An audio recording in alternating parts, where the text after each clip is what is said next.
With the warm greetings, I extend my warmest welcome to the Symposium Education 4.0, Transforming Learning Landscape.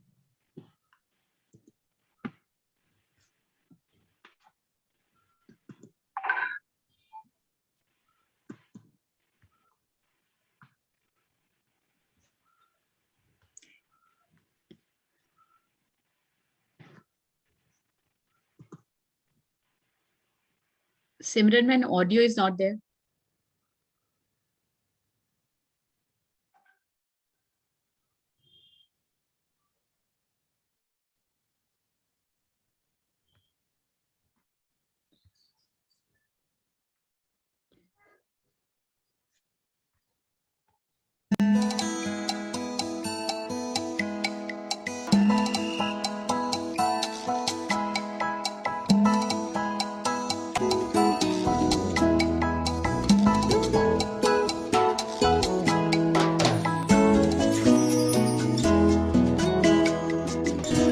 Good afternoon, everyone.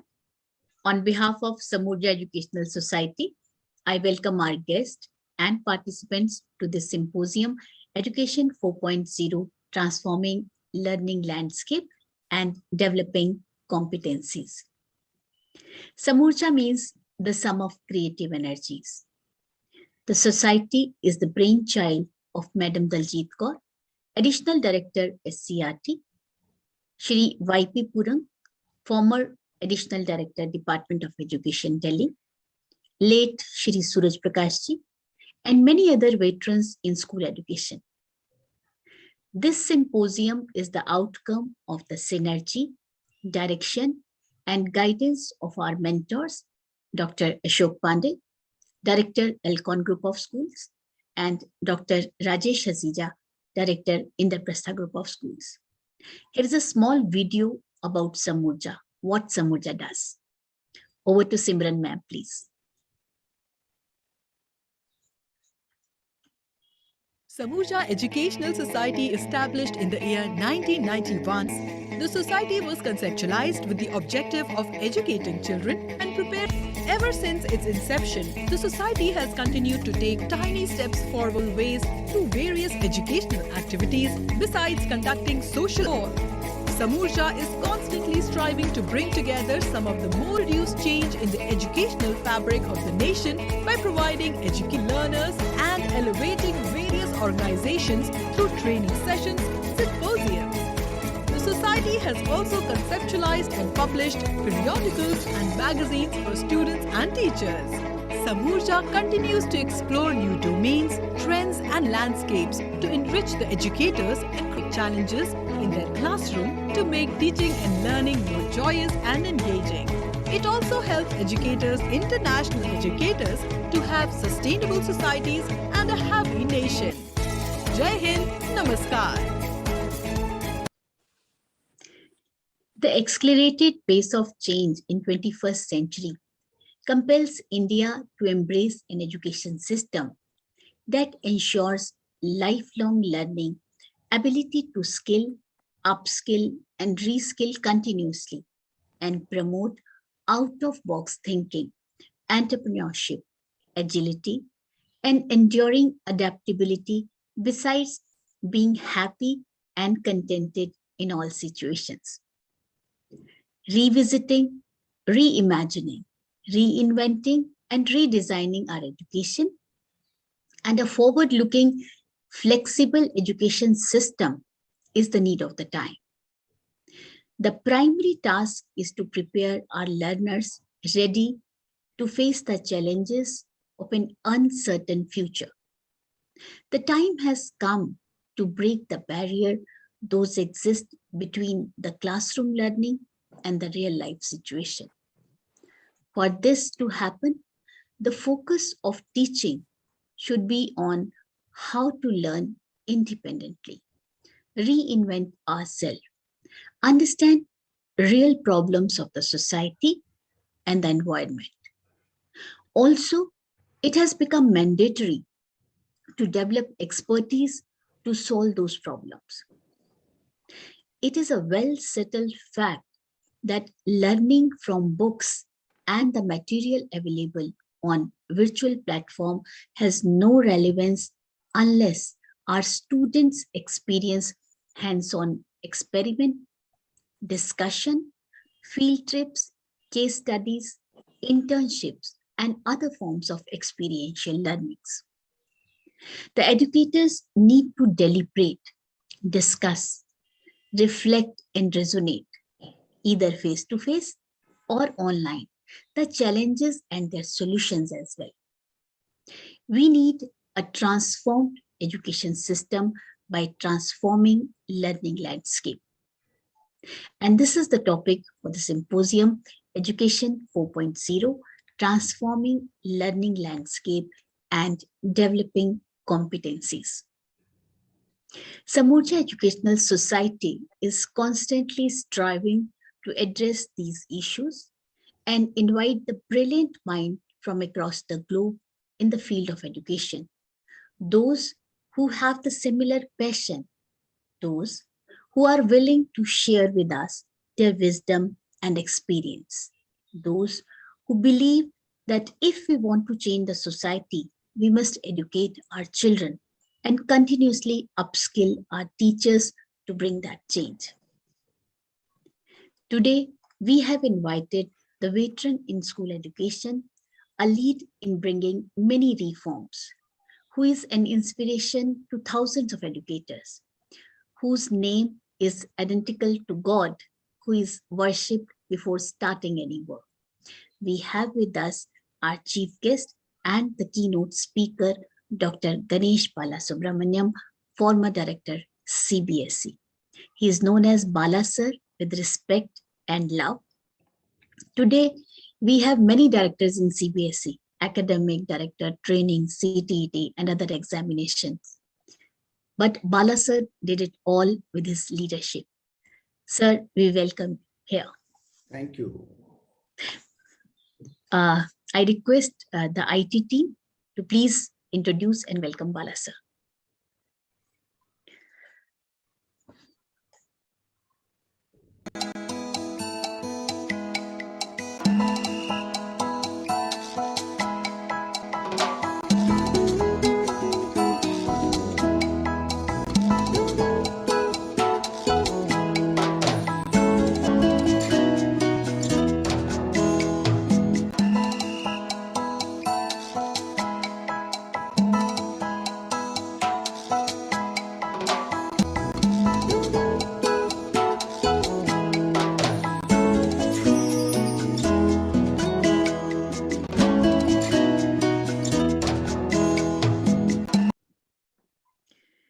Without further delay, I request Bala Sir to please share with us his opinion, his blessings, how we can change the learning landscape and how we can define this education 4.0.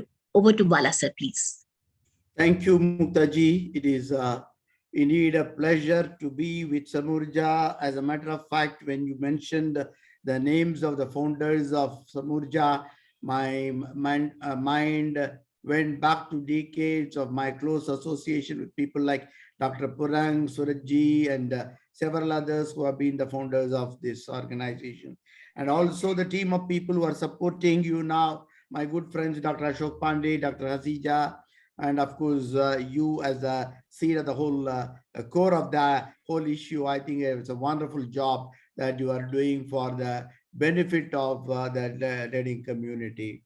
When when you called me, I was a little hesitant whether I'll be able to really put up a good show because of the pressure that I had. But nevertheless, when Hasija called me up, I could never say either no to Hasija or to you. And I said, okay, I will be there. And Thank more you, than sir. that, the topic has been very, very gravitating because when we talk of education 4.0, I think that's exactly what we have been, envisaging for the last one decade.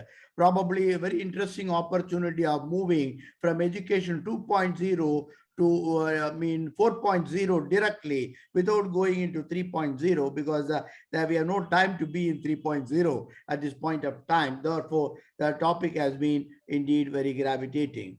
The second reason which which I got gravitated was the words that you have used for the topic, transforming, landscape of education. I'm very happy for the reason because for long we have been talking about change, and we never have been talking about transformation, because transformation is an organic process, and unless otherwise there is a holistic, revolution in the process, the transformation cannot take place. Unless otherwise it becomes systemic, unless otherwise all the stakeholders become a part of the process, it is no transformation. So with that background, I think I would venture to go to my presentation to, the topic. I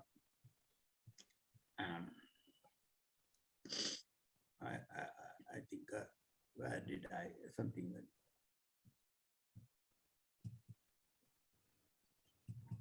Yes, sir, we can see it.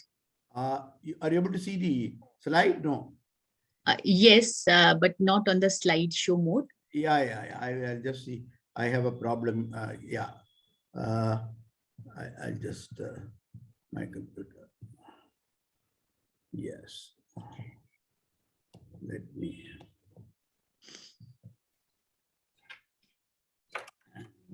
Give me just a second.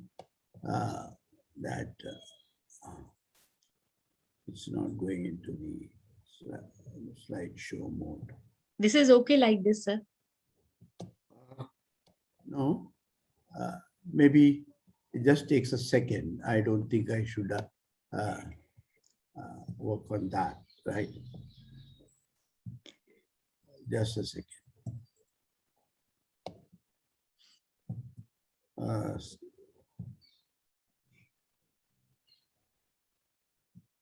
Right. Okay, if you are able to see, that's fine. Yeah. 1 second.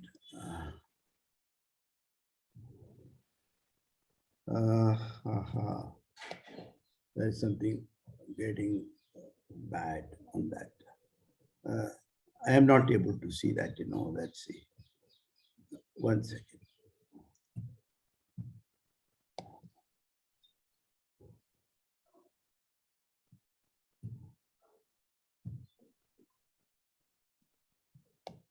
Is that opening?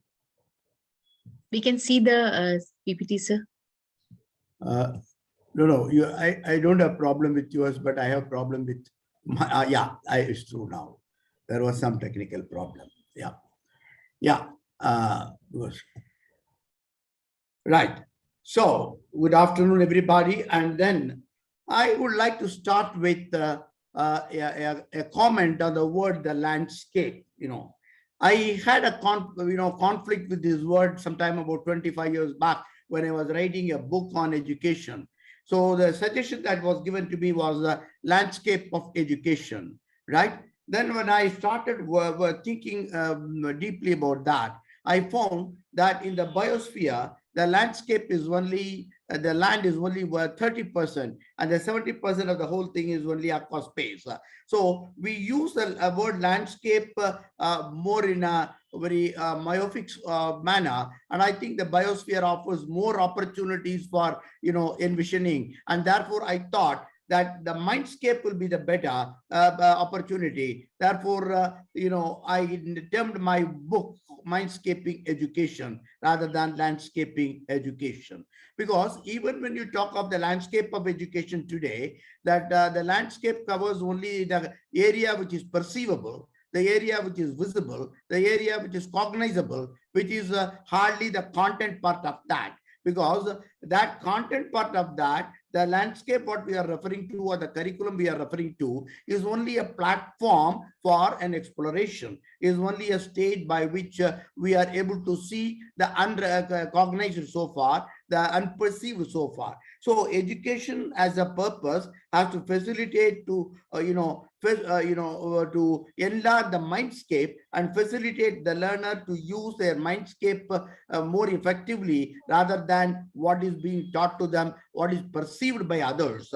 The perception of every individual is much more than what is perceived by the people who tell them that this is what the content is. Therefore, I thought that there is a royal conflict between the landscape and the mindscape. And nevertheless, I would, supplement the word landscape with the mindscape. And as I said, the word that change and transformation are very, very critical, because transformation is an organic process. And I think the transformation, one when talks of, the butterfly manifesting and flying, the where proverb Robert Bash very clearly says what the caterpillar calls the end of the world, the butterfly calls it the beginning. I think when we talk of transformation, we talk of a beginning of an educational system, and not what you call an intervention or the interruption to a system, because the time has come that we should have an entirely different paradigm of thinking, paradigm of our perception of education, because we have perceived, or we have brought the education system into the shackles of a textual material, a content which we are able to see. As it was pointed out at the beginning, the future holds promise for a wide scope of knowledge, wide spectrum of knowledge, which you and I did not understand. Probably when I was a teacher, I did not know the word computer, right till I came 20 years after my teaching, I learned what a computer is all about. Now, the question, what I'm trying to say is that the world is fast changing, and that takes me to a very interesting statement by Peter Senge, one of the management gurus, who says people don't resist change, they resist being changed. Right? I think that's a whole problem today in teaching community, where everybody celebrates the technology, everybody celebrates new education policy, everybody celebrates the change, the transformation that has to come. But am I a part of the change? Am I willing to catalyze the change? That comes a problem, because everybody thinks that is a problem of the government. Everybody thinks it's a problem of an institution or an NCERT or CBSE. But it is an organic process. Unless otherwise every single teacher, every single principal, every single school is willing to change, you will not be able to bring about this kind of transformation. So the change has to happen among the people. And I think that's exactly what Samja appears to be doing, to going to the roots of the issue, maybe addressing the people for preparing them for a change. And there's a very interesting statement by Peter Drucker, who I have always held with high esteem on as a management guru. He says the greatest danger in times of turbulence is not the turbulence, it is to act with yesterday's logic. Right. I think that's a very important thing. When you talk of transformation, when you talk of a change, when you talk of bringing about new approach to the concept of education, then we cannot be talking about the logic, yesterday's logic. As a matter of fact, for the last 10 years, I've been questioning in most of the platforms whether the Bloom's taxonomy is still relevant, or we need to go for a renewed taxonomy, even though the taxonomy of Bloom has been revisited and re-engineered over there. But with the fact that Bloom's taxonomy has been generated in a generation when there was a unilayer learning, and today we are in a multi-layer learning, and therefore probably our approach to the design of knowledge, our approach to the strategies of approaching knowledge has got to change. And probably that's exactly what Peter Drucker is talking about, that we need a change in the logic. And that's a very, very difficult job. And I think every school, every principal, and every leader like Dr. Pandya, Dr. Hazija, and you all have to work on bringing up the change in the minds of the people of what you call the pedagogy, because that's not a very easy job. It is going to be a very difficult job. I think all of us have to put our heads and hands together to see that some perceivable change is brought in the pedagogical patterns of the society. When you talk about a transformation, I've already shown this in a couple of slides. Alvin Toffler, when he talks about the 4 generations of evolution, he talks about the agricultural age, and then he talks about the industrial age, then he talks about the information age, and he talks about the knowledge society, right? And what is the problem with the dynamics? That very clearly he says that in the agricultural society we lived for thousands of years, in the industrial society we lived a few hundred years, in the informatics society we lived for a few decades, and today we are in the knowledge society where the shelf life of knowledge is hardly 6 weeks or so. So that being the dynamics of change, I think our ability to change and our preparing the children for being change managers of the future is very, very important. Therefore, learnability acquires a very important aspect rather than the learning itself. Friends, we are all talking today about the digital natives over there, very interestingly. And teaching a digital native is absolutely not, easy, because the grounds on which they have grown, the grounds on which they have been nurtured are entirely different, right? I had a very interesting talk with one of my relatives recently, who had a choice whether he should go for an American curriculum or an IB curriculum. And after a deliberation, the boy came to me and said, I'm going for the American curriculum and not the IB curriculum. And I asked why. He said, oh, IB curriculum calls for a lot of writing work, and I cannot write. I can only work on a computer. I cannot write. And that's the thought process people do not accept what we say. Young children have got a different perception of all what they wanted to learn. So that takes us, the transformation impacts the culture and thought architecture. Remember one thing, that technology, I have been writing for 20 years now, that technology is a culture catalyst. Technology is not a piece of instrument that we use, because the outputs of technology impact our thoughts, therefore our living systems, and consequently our culture of not only living culture, but also of our thought culture. And therefore, I think we need to look at the transformation not as a piecemeal process, but as a holistic process. And that's where the schools come. I just want to share with you a very interesting interview. I'm sure many of you would heard about him and known about him. Michio Kaku, who was basically a Japanese scientist, but he has become an American now, and he has been writing a lot of books in the last couple of years. He's a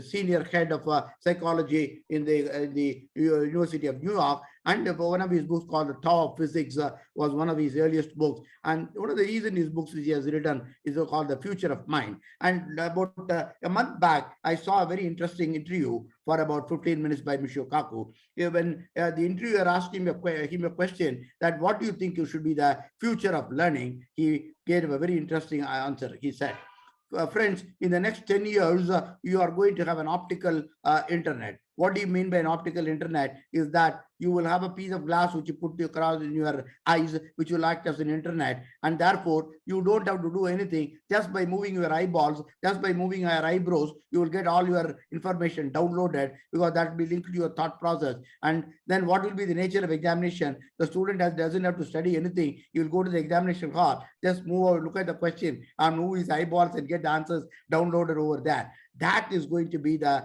future of what you call the process of technology impacting. The other thing that he talked about is what you call the mind chips, right? All piece of information could be put on a chip, and then you can insert the chip and take it out at a point of time. And these are some of the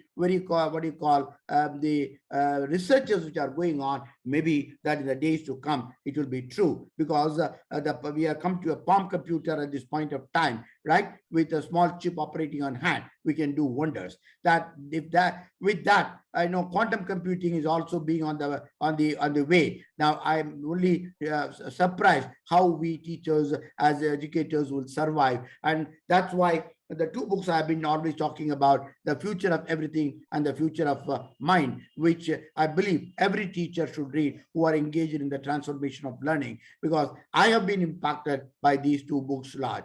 So we talk about the future, and the book, Peter Jackson talks about future as an acronym, talking about fast, urban, tribal, rational, and ethical. And that's going to be the design of knowledge, the architecture of knowledge. Therefore, you cannot say that I learned this in MSc and MEd, I'm going to teach that. Those days are gone. What you learned even last year is absolutely going to be off. So when you talk about transformation, what is the transformation taking place? Learning universe is changing, learning methods are changing, learning structures are changing, learning tools are changing, and learning relevance is changing. That is a transformation that you. So what is the teacher going to do, right? Everybody in the field of education. I really was asking somebody, do we still need a B.Ed degree to go and teach in the classroom? Because all that what we have been doing through our B.Ed has absolutely become irrelevant today at this point of time. We have now to conceive it in a different way. And therefore, friends, the question is, we need a transformation, not merely in terms of infrastructure, but we need a transformation in terms of mindset. And I think that is very, very important. What is the outcome? How if we don't respond? You see why we are here, because fear of irrelevance, loss of connectivity, survival syndrome, growth potential is limited growth potential, and the teacher losing self-esteem in the future if they are not going to be a part of the system. I think that is really going to be the problem of the day. So transformation is inevitable. Transformation is unavoidable. Transformation, you'll be forced to be a part of the transformation, whether you like it or not. Right? So what is that? All that we need is that the problem that we have is that we look at the thing with a closed mind, and we are looking at an open society at this point of time. We also need to move from simple knowledge assimilation. Over decades together, we have been addressing on knowledge assimilation and knowledge processing, right? And now the time has come, we have to go for knowledge creation. Exactly, the national education policy talks about the children going for national, the knowledge creation at this time. The roadblocks to our present system, which I have said very often, is that we are having a very passive system, centralized system, lecture-driven system, a hierarchical system, unidirectional system, and then cloning culture of education. I think if the physics is taught in one way, we would like chemistry to be taught in the same way. If chemistry is taught in the same way, we would like biology to be taught in the same way. We don't understand the soul of a subject. We don't understand the spirit of a subject, right? So teaching language, there is a lot of passion on the question teaching language. It is not merely what do you call talking of letters and numbers over here. We need a passionate teacher to come. For that, a passionate curriculum is that. So what is that a transformation calls? Innovation in education is the call of the day. Who will innovate, right? Who will innovate? NCERT, CBSE, or anyone else who will innovate for you? No. Everybody, every stakeholder in the system has got to innovate, right? Parents have also, they have to be innovative enough to relate to their children in a different manner at this point of time. So innovation is not exclusivity of an individual. Innovation is an inclusive process. Everybody in the system has got to be innovative at this point of time. So the new education policy, 2020 suppose the idea of educational convention, innovation, as well as the lifeline for the future. I'm very happy. After a long time, we have had a policy which is very open-minded, which supports. The only point is that if we don't want to do something, we'll find 100 reasons to criticize the policy. But if we have want to do something, you will find 100 good things available in the policy to open up, transform, and put education of this country in the educational map of the world. So, friends, the time is now to break the barriers. I mean, Muktaji told in the introduction that it's a time to break the barriers. I think that is the thing that I want. Now, break the barriers means you don't have to celebrate breaking the barriers. You don't have to go for an advertisement. Do it silently. Do it in your classroom. Do it in a very, with all humility, in a manner that everybody will get gravitated to you, come and ask you, what are you doing? We would like to learn. Because why I'm saying this, because today there is more noise than work. right? And I've seen the field, a lot of people saying, I'm doing this, I'm doing that, with the little 1% of work that has got to be done over that. So in an advertisement haunted world, I think we as educators should learn to be a little more humble, to be a little more doing a low profile job, but a good quality work that we need to do. So what is the paradigm of shift that is going to happen in the learning is, I would like to summarize it in a couple of words. First we are moving from adaptive learning to generative learning. In 1974, the theory of generative learning was proposed to, but it was marginalized and like many other theories at that point of time, because it is said that the assumption of that the human brain does not passively observe its environment or events it experiences, but that constructs its own perceptions. We came for constructivism subsequently. We came for connectivism subsequently. Now, you remember the latest researchers in neurosciences can, support this idea that the neural connect of is only through the learning is nothing but a neural connect, and this neural connect, varies from individual to individual. For the same individual, it varies from time to time. It is compelled, it is shaped by different inputs of an individual. But all that, what is important is basically learning is generative, but we do not accept it. We want our children to be adaptive. We say that what I teach is more important rather than what you want to learn. I think that is a barrier which need to break. So the policy needs to move from, not the policy, but the system needs to move from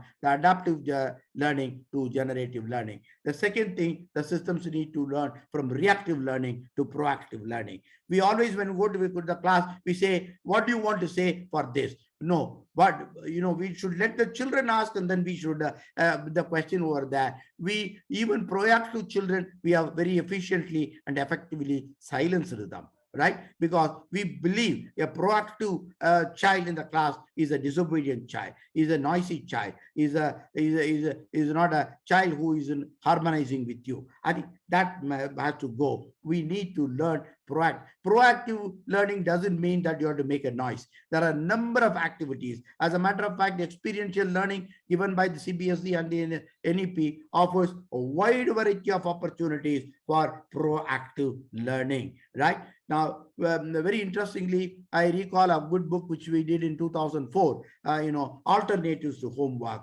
right?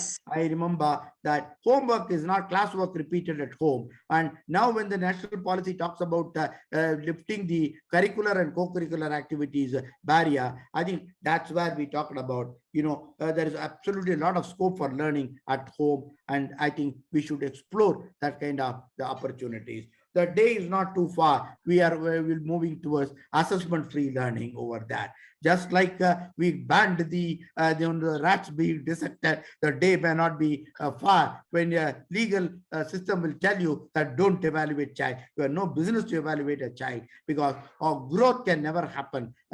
Assessment has got to be supportive, not destructive. I think we need newer models of thinking about assessment, right? We have not done much work on that, but I think it's a very great area where transformation is necessary.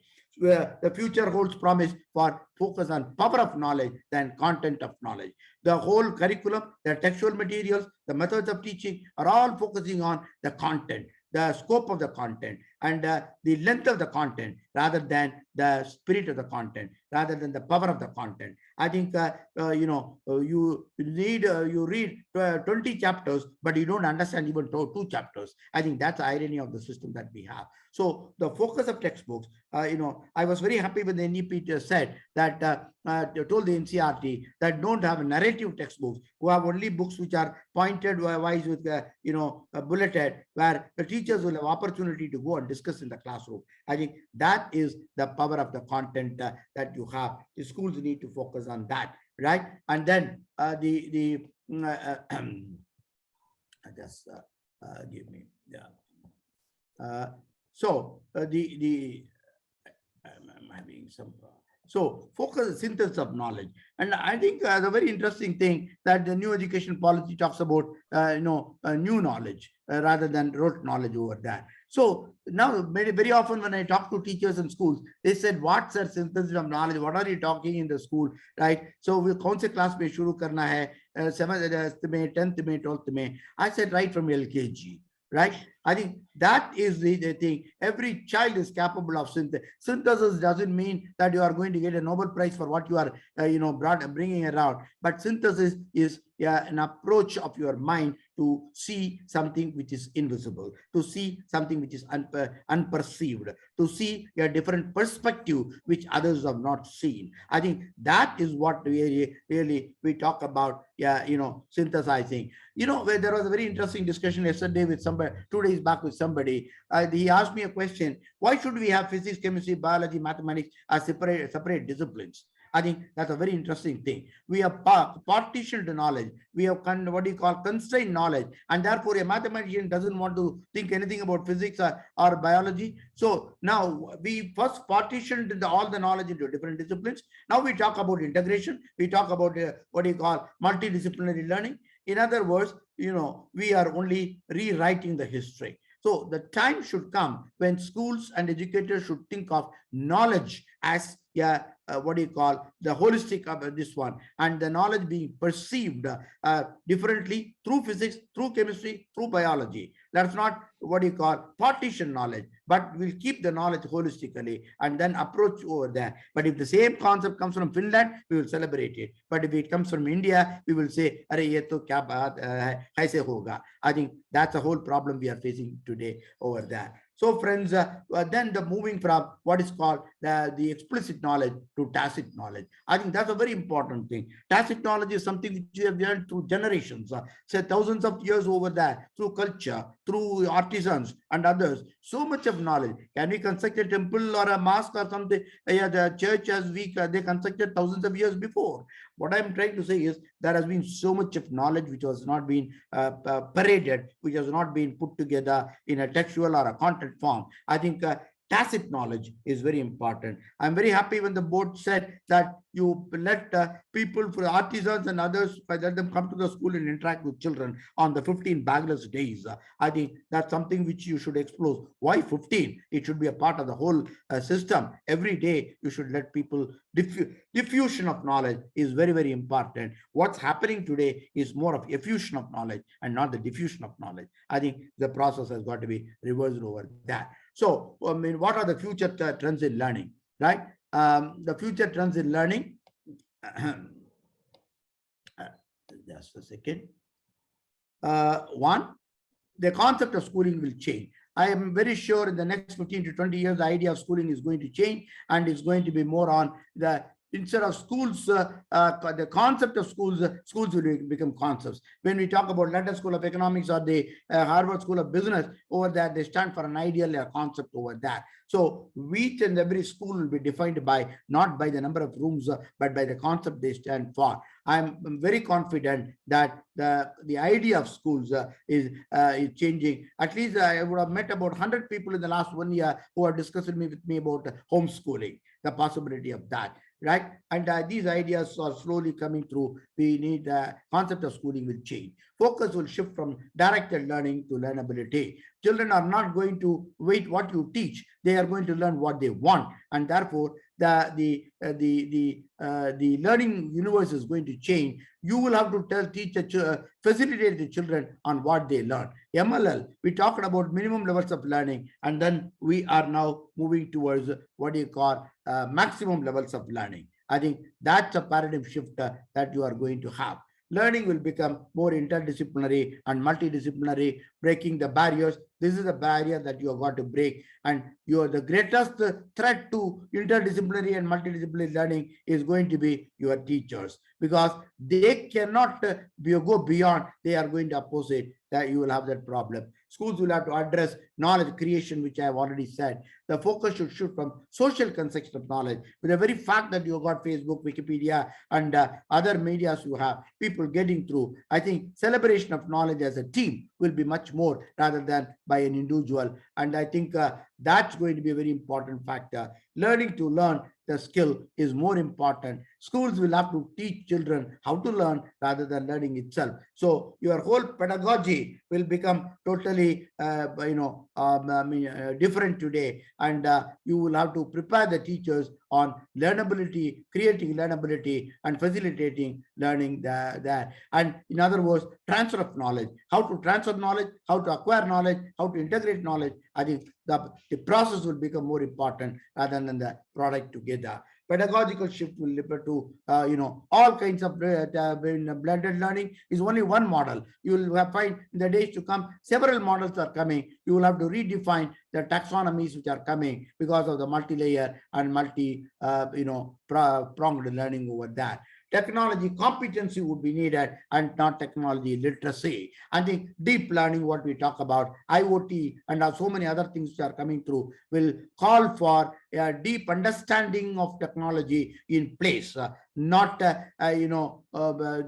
just like a person who drives the car without knowing what is the mechanics of the car. I think that such days are not going to be found in future. You will have to be a mechanic yourself while you are driving a car. I think that's what the teachers need to be, right? So technology competency of teachers will be very important. As I said, I've said in very many platforms about Amazonization of learning, but I'm now coming with a different perspective of Amazonization of learning. Is that not that you have a buffet of learning of resources available, but the future is going to be learning resources being delivered at home, right?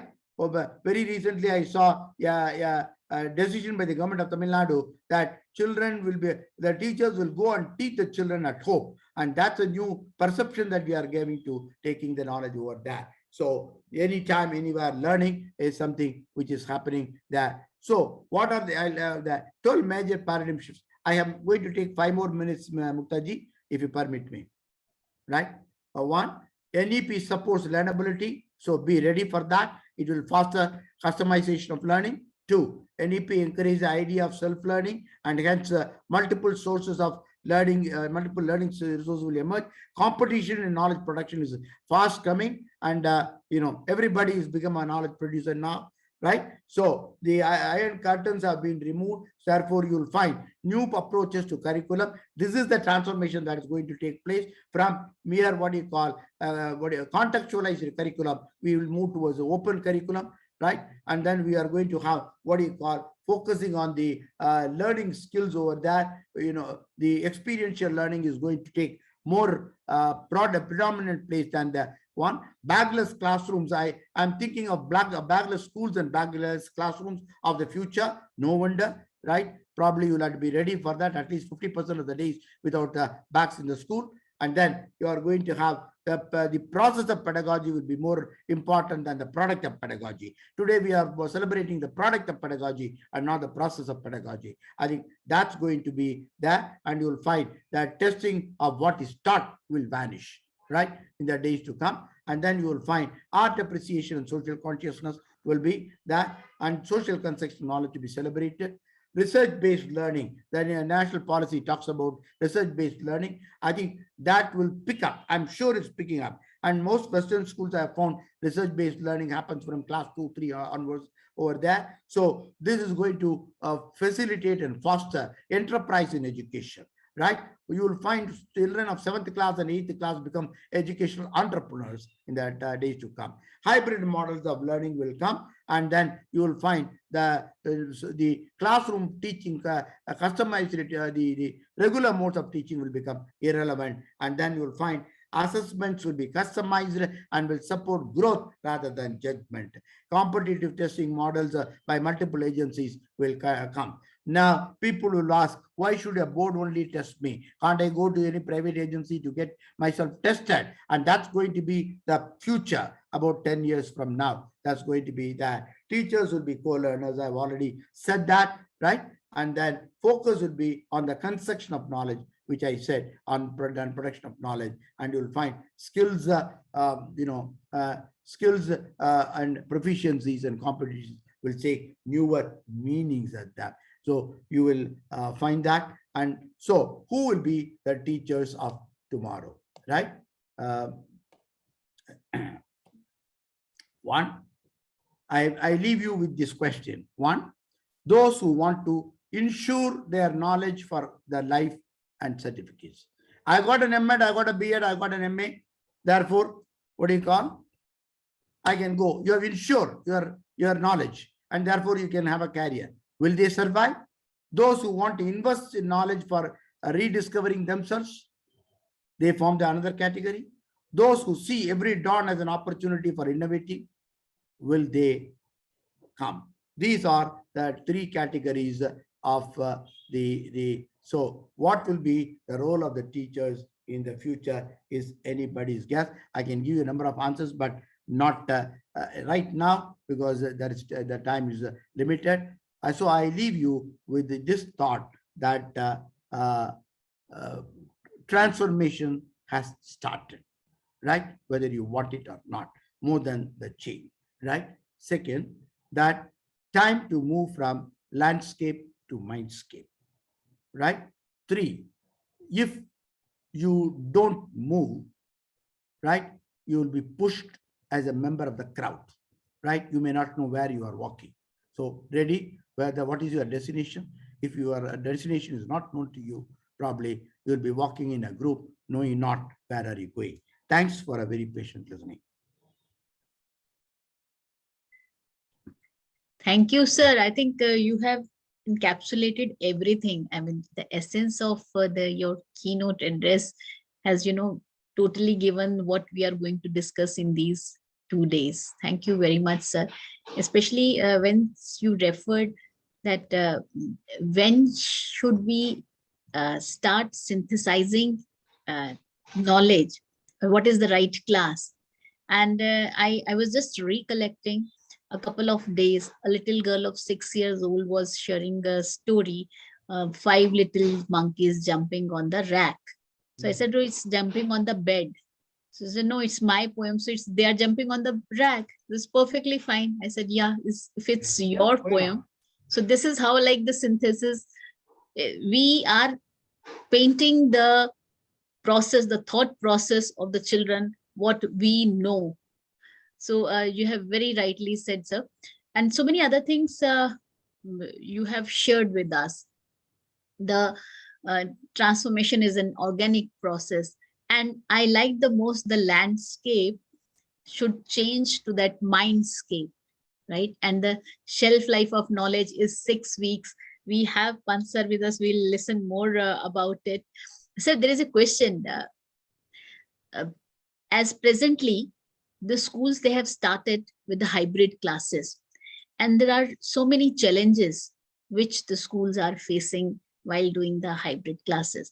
Parents, they are taking the liberty that even if the child is not in a mood to come to the school, or, little unwell. So the children, those who are willing to come, or those who are coming in the physical classroom, they also attend the this online class. Will you please share some thought how to encounter this challenge? Muktaji, to me, what we are now going through is a period of chaos. Yes. Okay. Now, the question is, too many forces have taken advantage of the weakness in the system, whether it's because COVID, whether it's inequity or anything. So everybody says that this is the right way to do, and nobody knowing which is the right way, right? Including teachers, parents, and others, right? And even if others would say so the question is, just like after a cyclone, things take time to settle down. And so I think after this whole of COVID, I think the process of settling down will take a couple of months over there. And I believe that one thing, that education will become increasingly hybrid. But what will be the hybrid, we cannot say. And a single hybrid may not suit to every place, right? Yeah. It has got to be contextual, geographic, culturally sensitive. And therefore, we should let ideas float. We should let experimentation happen. We should let people take judgment in their own context, right? And so long they feel that things work, so long they feel that there is a, process product conflict is neutralized, and then you get a maximum reward for whatever inputs you are giving, whatever hybrid you are giving, I think you did the job. And therefore, you cannot have, the other day I was asking, I mean, is a national curriculum necessary? Because, even with a national curriculum, it's only a, what do you call, an outfit, but from which you got to draw inspiration and do customized curriculum for every learner, right? That's how it has to come. So I think you should let people try their own experiments and get what is good for them, rather than saying prescriptive models of education have to vanish, right? The every model should evolve in the context. You cannot tell what I am learning, how I should learn. And that's what we should give for every school, every teacher, and every child, I think. But yes, you have got to give what do you call, an overview and what do you call, parameter under which they will work. But freedom under the parameter has got to happen. Yeah, very right, sir. Thank you so much. And in these 2 days, more than 15 educators, they will be deliberating on this along with the other topics. So may I request Dr. Pandey, just share how in your school, because you are having 2 schools and you are actually a consultant to many other schools, how the other schools are managing, because in these 2 days we will be taking up the input from different educators, how they are managing with this hybrid model. Over to Ashok sir, please. So you want me to be brutally honest or polite? I don't know. So right now it is a period of total chaos. Because when you were in person schooling and you moved to online, it was a challenge. But then one knew that it is online and only online, right? But now the reverse journey has not been straight from point B to point A, right? The point A is now having so many subsets. So some children are coming, some are not coming. Some children are writing board exams, some children are writing internal examination. So I think for a school leader, this is the most challenging period, I would believe. And online teaching, we adapted to, but hybrid one, I think it will take a lot of time to adapt to it, because we are not only hybrid, we are hybrid flexible, so we want flexibility there also. We want hybrid interventionist. So we have to look after the remediation also. We have to look after the learning gap bridging also. So I think it's a period of challenge, and my hats off to the school leaders and school teachers. Apart from the technological skills, right now, I think they need a lot of skills in perseverance, patience, team building, and not losing out on anything else. So I think this is a bit of the picture that I have tried to paint you as to what is happening across the schools. Yeah, we have another panelist with us who will be joining tomorrow in tomorrow's panel discussion. And sir, I would like to share that there are more than 50 questions in the registration list, which are based on this. They want the solution for the hybrid learning. So we will be discussing this question over and again. Thank you, Bala sir. Thank you for, you can see the chat box, a lot and lots of messages are dropping in. You are always an inspiration for each one of us. And thank you for being on this show. I know your schedule is very hectic. Tomorrow you're flying still. Muktaji, yes. One comment is that all our listed plans are going haywire. And with this, the winter is also coming up and air pollution in Delhi. So you can have a glimpse of what is going on in the minds of the leaders. Thank you very much, especially I think the presence of stalwarts like Ashok ji and Rajesh Khasija and a team of others. I think it is indeed an inspiration for us to share some views there. Thank you, sir. You have green lighted all of us, and we are going to live under that green light for the next 2 days and more. You are an inspiration for all of us, sir. Rajesh, it's a pleasure to be with all of you. Thank you very much. Thank you, sir. Thank you, everyone. So, next coming up, our session. As an educator, we probably spend too much time in thinking about how to improve the learning experience of the child during his school years. After all, whatever the child will learn in the school, it will become a part of his life. Educators are anticipating a series of profound changes in education landscape. Now I'll use the word mindscape. These changes are influenced by many interesting, intersecting, and parallel trends. Use of technology and open education movement, MOOCs, is actually picking up momentum. It is actually bringing transformational change. Teaching strategies are changing from pedagogy to andragogy and heutagogy. Different approaches of experiential learning, differentiated learning through virtual trips, podcasts, games, video lessons, flipped class, and other are also picking up momentum. Evolving competency-based education is the new anthem in education sector in India. The search for better teaching learning strategies, systems, and processes for quality education will never end. Because we all know that quality is a process and not the end product. What is the trend of learning landscape across the globe? To know more about this, we have with us Professor M. Pant, former Vice Chancellor, IGNOU. Pant sir is an epitome of educational technology, not only in India, but across the globe. And his uniqueness is that while sharing his wisdom and experience, he uses only the techniques or the technology of effective communication. He doesn't use the formal technology, what we perceive with the laptop, PPT, computers, and so on. But he's the first one to start the WhatsApp courses in India. We welcome you, sir. Please extend a verbal greeting.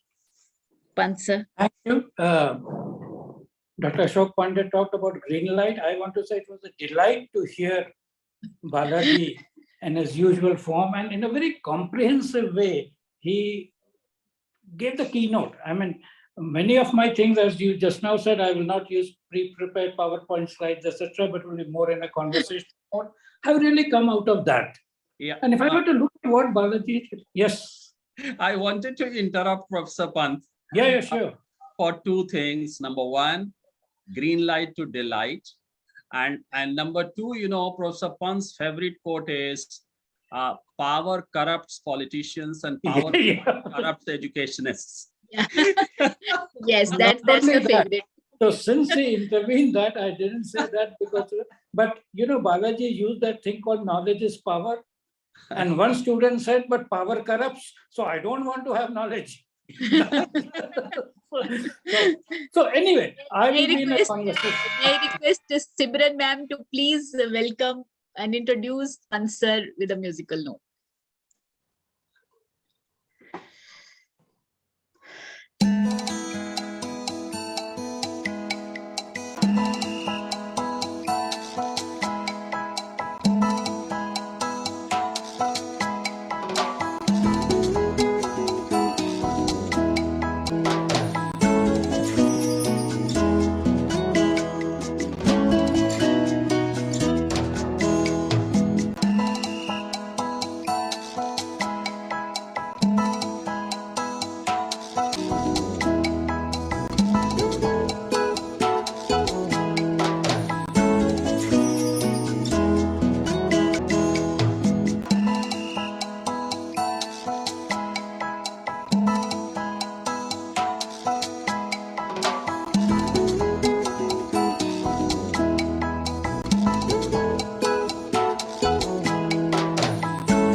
Yeah, so there are so many points from which I want to start talking and have number of threads. I think I'll begin with the title itself. So you have education 4.0. Yes. For me, this is a term which has more than one meaning. One meaning is coming out of the use of the fourth industrial revolution. So Klaus Schwab in 2016 said that we are on the verge of the fourth industrial revolution. And he talked about the first industrial revolution as driven by steam, the second by electricity, the third by electronics, and the fourth by AI, machine learning, and so on and so forth. And so many of them, in fact, I also have given a talk 4 years ago on education in the fourth industrial age, and I've given a link to that on my Twitter handle. So instead of PowerPoint now, I'm using Twitter. So if you go to my Twitter, twitter.com/mmpant, I have put 5 tweets today. I have about thousands of tweets on education. And in a sense, it is, instead of showing a PowerPoint slide, it's on the tweet. Those who are interested can go and look at connectivity. And it is in a sense what you would call flipped learning. So I put all the stuff on the Twitter, and now I am more in the conversational mode. So the education 4.0 was about education in this age of artificial intelligence. But there's another important thing and a very important book called The Fourth Education Revolution. It's got nothing to do with fourth industrial revolution. It coincides in some sense, but fourth education revolution is a very important book, which I've given in that twitter.com list. I've given a list of 7-8 books which all educators should read to come to terms with what is happening. And Anthony Seldon is a very interesting character. He is vice chancellor. He just retired as vice chancellor of Buckingham University, but was also the head of Wellington College, which is a school, and therefore really looks at education across. And the book is a very important thing, worth reading, and I will actually read out the opening lines of it, because that becomes very interesting. It says the history of education is the history of humanity. Only 3 education revolutions can be said to have occurred in the last 3 to 5 million years. We are in the early morning of the fourth education revolution, with misty patches and hazy outlines, some tantalizing glimpses of what might lie ahead, but without a clear path yet defined. This is what we were just now saying. This coming revolution is underpinned by the collection, analysis, and visualization of large data sets, harnessing AI and immersive technologies such as AR and VR to make sense of it all. Schools and universities today would be recognized today by our forefathers as far back as the year 1600. Most of this will be swept away by the fourth education revolution. Barely a single facet of this education model will remain unchanged. And I want to build on that because it talks about universities being unchanged. It is one of my favorite stories, which I have said very often, that when I was doing my MSc Physics in Allahabad University, Ashok Pandey has also been a student, I could use I was doing MSc from 64 to 66. I could use exactly the same notes which my uncle who did MSc Physics in 1942 to 44 could use. Same interference, polarization, diffraction, grating, this thing, and he used to make very meticulous notes. As you can see, I am more of a scatterbrain, and they were very nice. Nothing had changed. Same question, same answer, and I also did very well. I eventually got a gold medal for being first in physics and so on. Interestingly, in the same university, when I was doing BSc, we were becoming future ready. Now, it will look to you that becoming future ready is a modern term. No. 1962, and I'm sure Ashok Pandey would also remember it, there was a mathematics professor called Dr. Banwarilal Sharma. So for us in BSc Maths, he said, you know, whatever is in the syllabus, you will read from the books, solve last year's question papers and learn by yourself. I am going to teach you what is not in your syllabus. Set theory, groups, this, that, and so on. And it is so interesting that preparation for the future is to forget what you're doing now, but look at what is going to happen there. And I have no hesitation in acknowledging that it is because of that I could have a lead in theoretical physics, which I did, because all this group theory, etc., I had learned when I was not supposed to have learned. Now, this is a very important lesson as far as I am concerned, that don't restrain or constrain people by whatever you're doing. So anyway, what I want to make a few points, and as you know that we can go on and on this, so I want to make a few points. So first is, of course, the fourth education revolution, which Anthony Seldon says. And what does he say? In fact, he says that he says, oh, for England, that O level, A level, all this will disappear. And obviously it follows that our board exams, etc., will also disappear. And he gives a reason for it.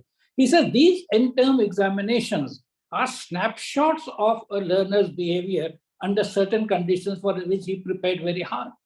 I want to know him in his normal habitat. What is he like on a day-to-day basis? What is he like if he's going to be my colleague?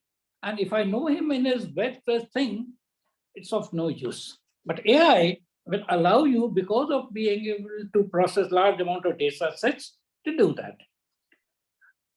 There's another very interesting quotation from William Gibson. It appeared in some issue of Economist that the future is already here, only it is not evenly distributed.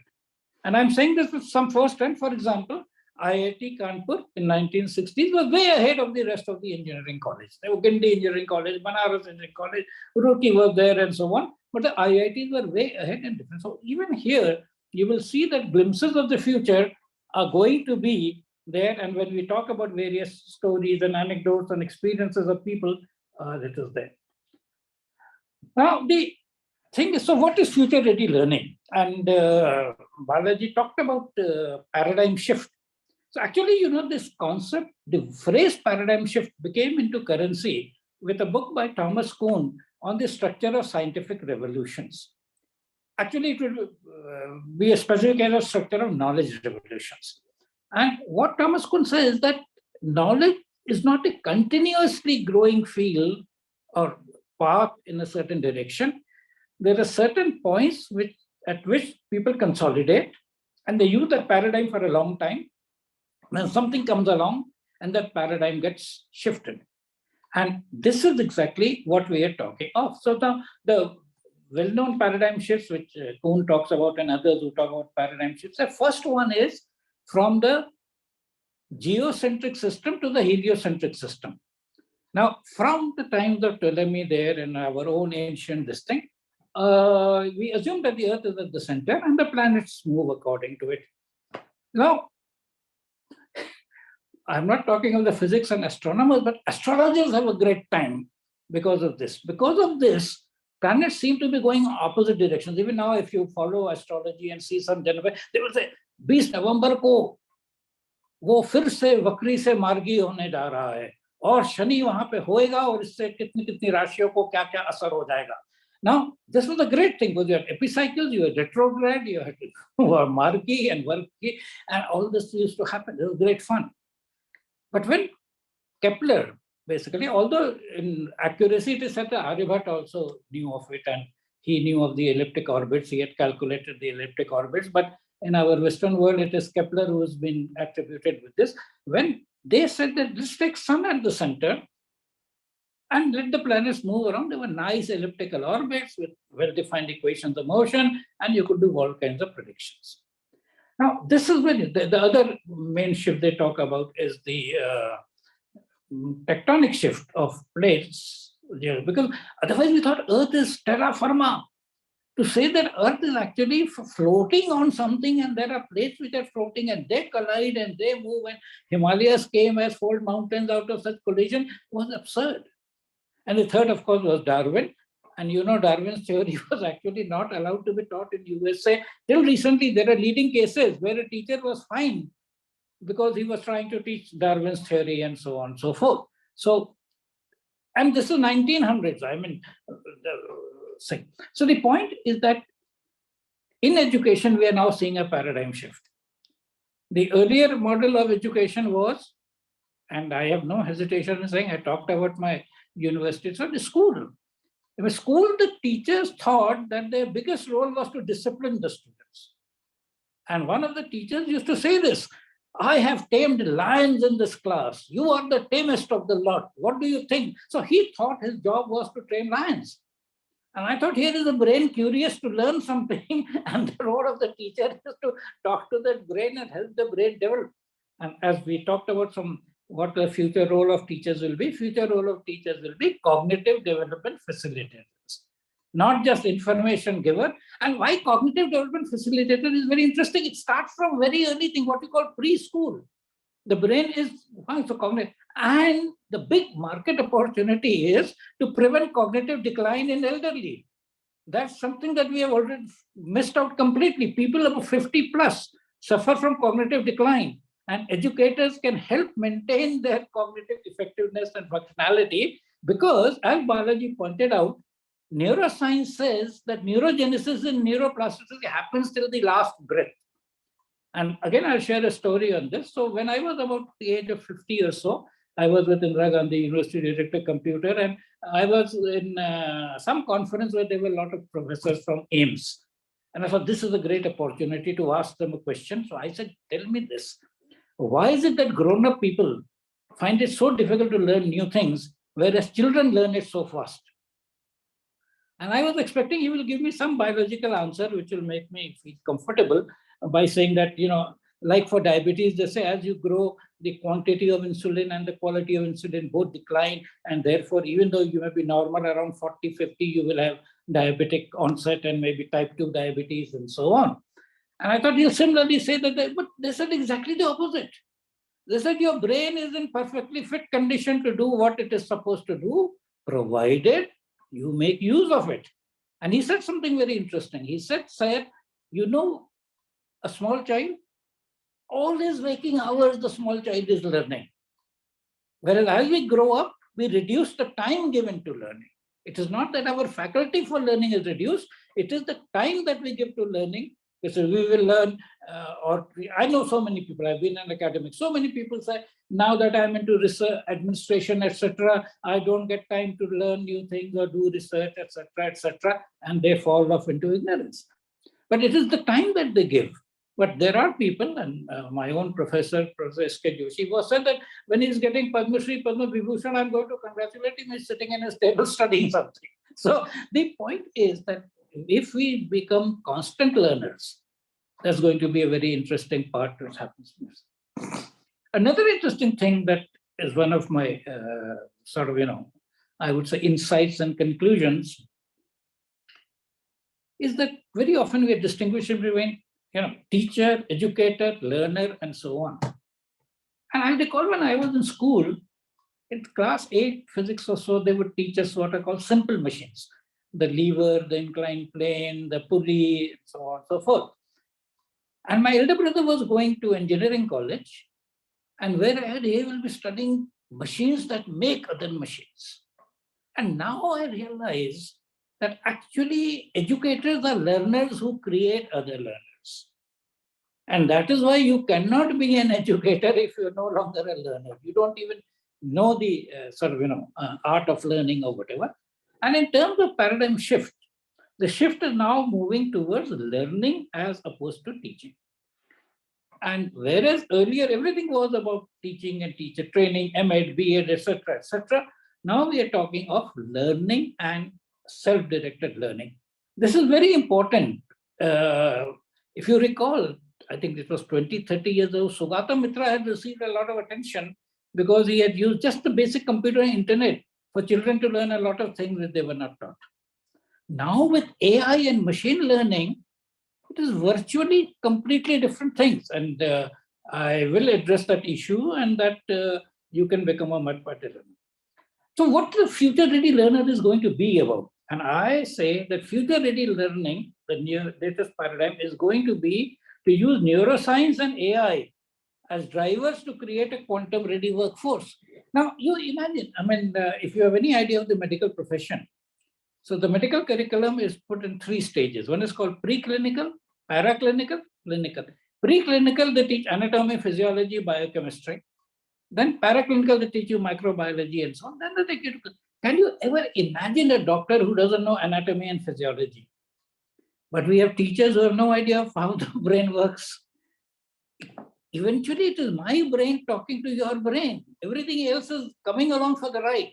The communication is between brain to... If we don't know how that communication happens, and especially in terms of young children, I have no hesitation saying that large number of children get disinterested in a subject, like disinterested in learning at all, because the person concerned was behaving more like an authoritarian person, a lion tamer, or a dog trainer, or a horse whisperer, or something rather than a person who was communicating. So this is another very interesting thing which is happening in terms of So what do I see the future as? I see the future as teacherless education. And you must appreciate, I'm not saying teacherless education because I have anything against teachers. I've been a teacher all my life and I have nothing against it. It's just that this kind of teachers is not adequate. First, they're not adequate in numbers. If you look at the data, there's a huge shortage of teachers. Then you look at the availability of teachers. All the teachers only want to go to the good places. The third is then, are they rapidly changing themselves to be able to helpful to others? So I think the human teachers will get replaced. And I have now been very clear because a few years ago we were very sensitive and said, no, teachers can never get, teachers is irreplaceable, teachers is this. And in fact, we modified this. The teachers who use technology will replace teachers who don't use technology, but teachers are irreplaceable. And I want to share this with you, and I am convinced about it, that technology now is AI driven. And the difference between a traditional algorithm and a learning algorithm is that a learning algorithm gets better with experience. So in fact, the formal definition of learning algorithm in the best book by Thomas Levine is a learning algorithm for a given task T with performance measure P is such that the performance measure P improves with experience P. Now, this is the point which most people have not noticed. They're seeing a computer or an AI-driven computer or a robot as something which has been programmed once and will do that, and therefore is no match to a human teacher. Absolutely right. But you know what happened? When Gary Kasparov was defeated by IBM Blue, he was absolutely shocked because the previous year he had defeated the machine. But the machine improves with experience. And Gary Kasparov, when next year he lost, he actually believed that there is a better human chess player whom they have hidden and whose idea they're showing me on the display as a computer's work. But the fact of the matter is that with more and more data and more experience, it becomes better. The Korean Go champion, he actually said that. He said, I will not play professional anymore because I can never win against the machine. So why is an AI teacher superior to a human teacher? Everybody will try to, in fact, Manish Sisodia, I hear every time saying, no, whatever, machines cannot replace humans. That's because he knows nothing about machines or humans. But the fact of the matter is that let us take the best teachers. You have Ashok Pandey, Hasija, I can include myself and my teachers. Now, each of them was very good because they had a certain experience of being taught, of teaching, 30, 40 years and so on. And how many people did they teach in that 30, 40 years? Maybe a few hundred or a few thousand and so on. But the AI has the experience of 1,000 teachers and 1,000,000 students, which is available for him to impart the next step of learning. And therefore, it can never match. You can almost write in geometry, use that QED. You can say a well-trained AI system will always, no human will ever be a match for that. For teaching part, maybe human creativity may surpass any computer. There is a different issue. So an individual Einstein or an individual Isaac Newton or Leibniz or whatever can surpass in creativity. But in terms of the process of teaching, as teachers follow, the best of what they can do, if you ever had a measure, see, unfortunately today we don't have a measure of teaching. So when we say the teacher is there, you do something, but there's no measure. Like the definition says, a task and a performance measure and improvement in that with experience. The other interesting thing that is happening is that the cost of training an AI model is becoming less and less. And you already have, not only just you have driverless cars available. Look at the thing with a driverless car has to do. It has to have all kinds of sensors, radar, lidar, this, that, get all that information, process all that information, and eventually translate it into a few degrees of freedom, left or right, forward, backward, accelerate or brake. This was considered impossible. It was considered impossible. And this is dynamic. It's not like the rules of chess or the rules of Go or anything. But it has been done. It is very important. when you have driverless cars, you don't have a binary thing, either human driven or driverless. You have levels of autonomous cars, level 1, 2, 3, 4, 5. So you will have levels of self-directed learners. And the top one will be able to decide what the person wants to learn, how to learn, etc. But somewhere else, they will need assistance. And therefore, it is a perfectly good idea to grade them and to have people become more and more self-learners, because the greater the self-learner you are, the burden on the teaching system becomes less and less. And therefore, teachers, instead of spelling out the same thing again and again, like, we use all this technology because so that we don't have to write on the blackboard. I remember when I started teaching, the first thing was make a circle on the blackboard so that it looks like a circle and doesn't look like an ellipse or whatever, and speak loudly enough so that your voice reaches the back of the classroom. At that time, we did not have microphones and speakers, etc. So these were the two things. So now let me tell you something which many of you might have experienced, and if you have not, just like I'm recommending the book by Anthony Selden, I'm recommending an app called Duolingo. Duolingo is a free app to give you an experience. It's about learning a language, but it's an experience how an AI learning system would work. It is already here. People are using it.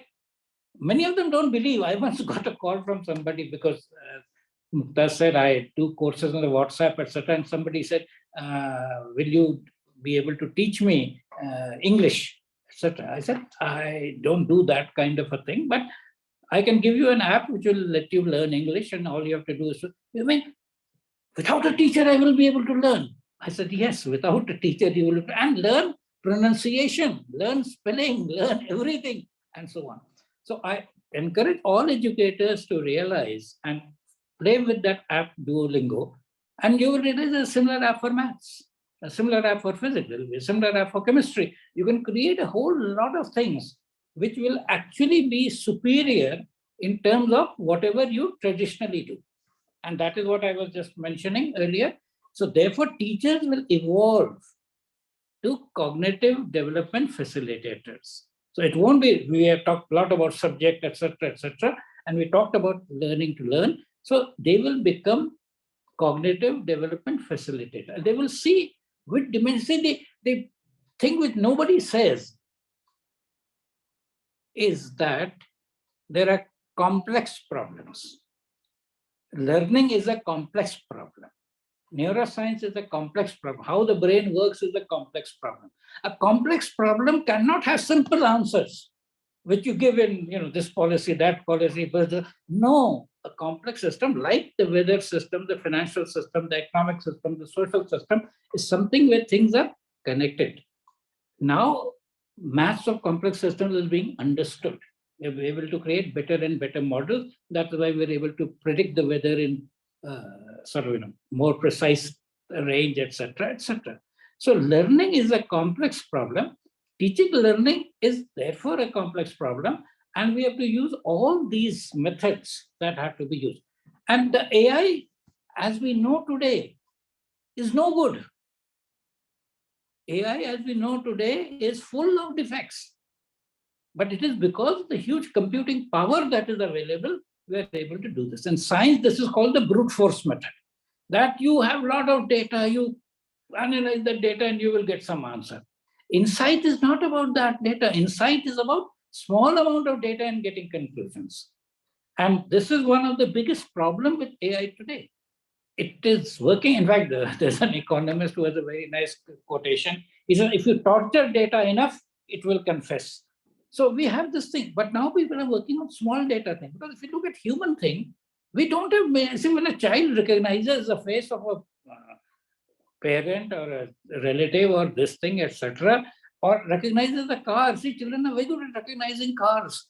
They don't get millions of data, training points, etc., etc. They see. So human level intelligence, in fact, it's very interesting. Very often people will say computer is like the brain. No, computer is no match to the brain. And we have no understanding of brain science today. Today, like we're talking of paradigm shift, we don't even have a paradigm of how the brain works. And what you have in AI as so-called neural network is one layer, input layer, a few hidden layers, and so on. The brain, nerve, internet are not like in layers. They are very, very complicated connections, billions of networks and so on, and with very low energy. You look at the total energy that we have, some 80 watts or something. No computer will work with this stuff. So there is a huge work which is going to happen, which will help us understand how the brain really works. And then when we have that kind of a thing, it becomes different. So the point I'm trying to say is that we need to create, and again, Balaji mentioned this toward the end. I mean, somewhere at the end of one sentence, we have to create a workforce which is ready for the age of quantum technologies. So we have to create a workforce which is a quantum ready workforce. So if IITs were successful in creating an digital technology ready workforce, now we have to talk about a quantum ready workforce. But the good news is that earlier these things were constrained. So the thing was that like IIT Kanpur had an IBM computer, IIT Delhi had an ICL computer, IIT Powai had a Siemens, no, Powai had a Russian, Chennai had a Siemens computer, but they all understood the paradigm of programming and programming languages and solving programs while solving algorithms. We have to create a generation who's ready with quantum computers, quantum computing, quantum algorithms, quantum solution to, ways of solving, which means that linear algebra, etc., is all essentially part of that. Like they know ABCD, they know matrix, inversion, multiplication, etc., etc. But this is what is going to happen, and this is what we have to create a set of people who are going to be ready to take part in the change. So it is not that some revolution will happen and we will be at the receiving end. We will be part of creating that revolution. And Anthony Seldon in his book very nicely exhorts that educators have to be part of that revolution. That educators are not going to be passive receiver of some next level technology which will be given to them, but will be active players in creating the new education 4.0. And why this is very important, and I want to say this towards conclusion, that educators will be the most important segment of society in the coming decade. And I will tell you why. See, we said that when things are not changing, there isn't much new. So what my uncle did in 42, I did in 64. There was not much change. It was there in the books, this, that. So there wasn't much value to education. With the spread of internet, a lot of information has come out. Again, raw information is of little value. If I can just tell you this date, this happened, that happened, it is this. Now, what is more important is what do I do with that? As Balaji also talked about creating and constructing and this thing. So what is now going to be very important is to be able to, everybody is a knowledge generator and a potential knowledge generator. And why educators are important? Because educators may not realize, they think that they're doing a certain, but what they're actually doing is transforming an ignorant person to a knowledgeable person. Standard model of this is a 4-step model, but you can say I can make it into a smaller step. The first thing is they make you aware that you're ignorant. Now, I'm happily going around. I mean, most of you are happily going around not worrying about what education 4.0 is. But Balaji and I have now sort of made you a little uneasy that what is coming, am I ready for it, etc., etc. That is the first role of the educator, to make you aware that there are important things you don't know. The second role of the educator is to make you aware of some of it, so that you know. Now, firstly, you were not knowing and you were very happy. Now you know, you're happy that you know something, but you're also unhappy that there is a lot more that I don't know. And then they take you to the third stage. And finally, you know it. And a few years later, it is part of you. You won't even recall. Do you recall who taught you for the first time that dy by dx of x squared is 2x? You won't remember that, right? You think I always knew it from birth. No, somebody taught you that. There was a time when you did not know calculus. There was somebody who taught you calculus. Now you know calculus. Calculus is second nature for you. And this is very important.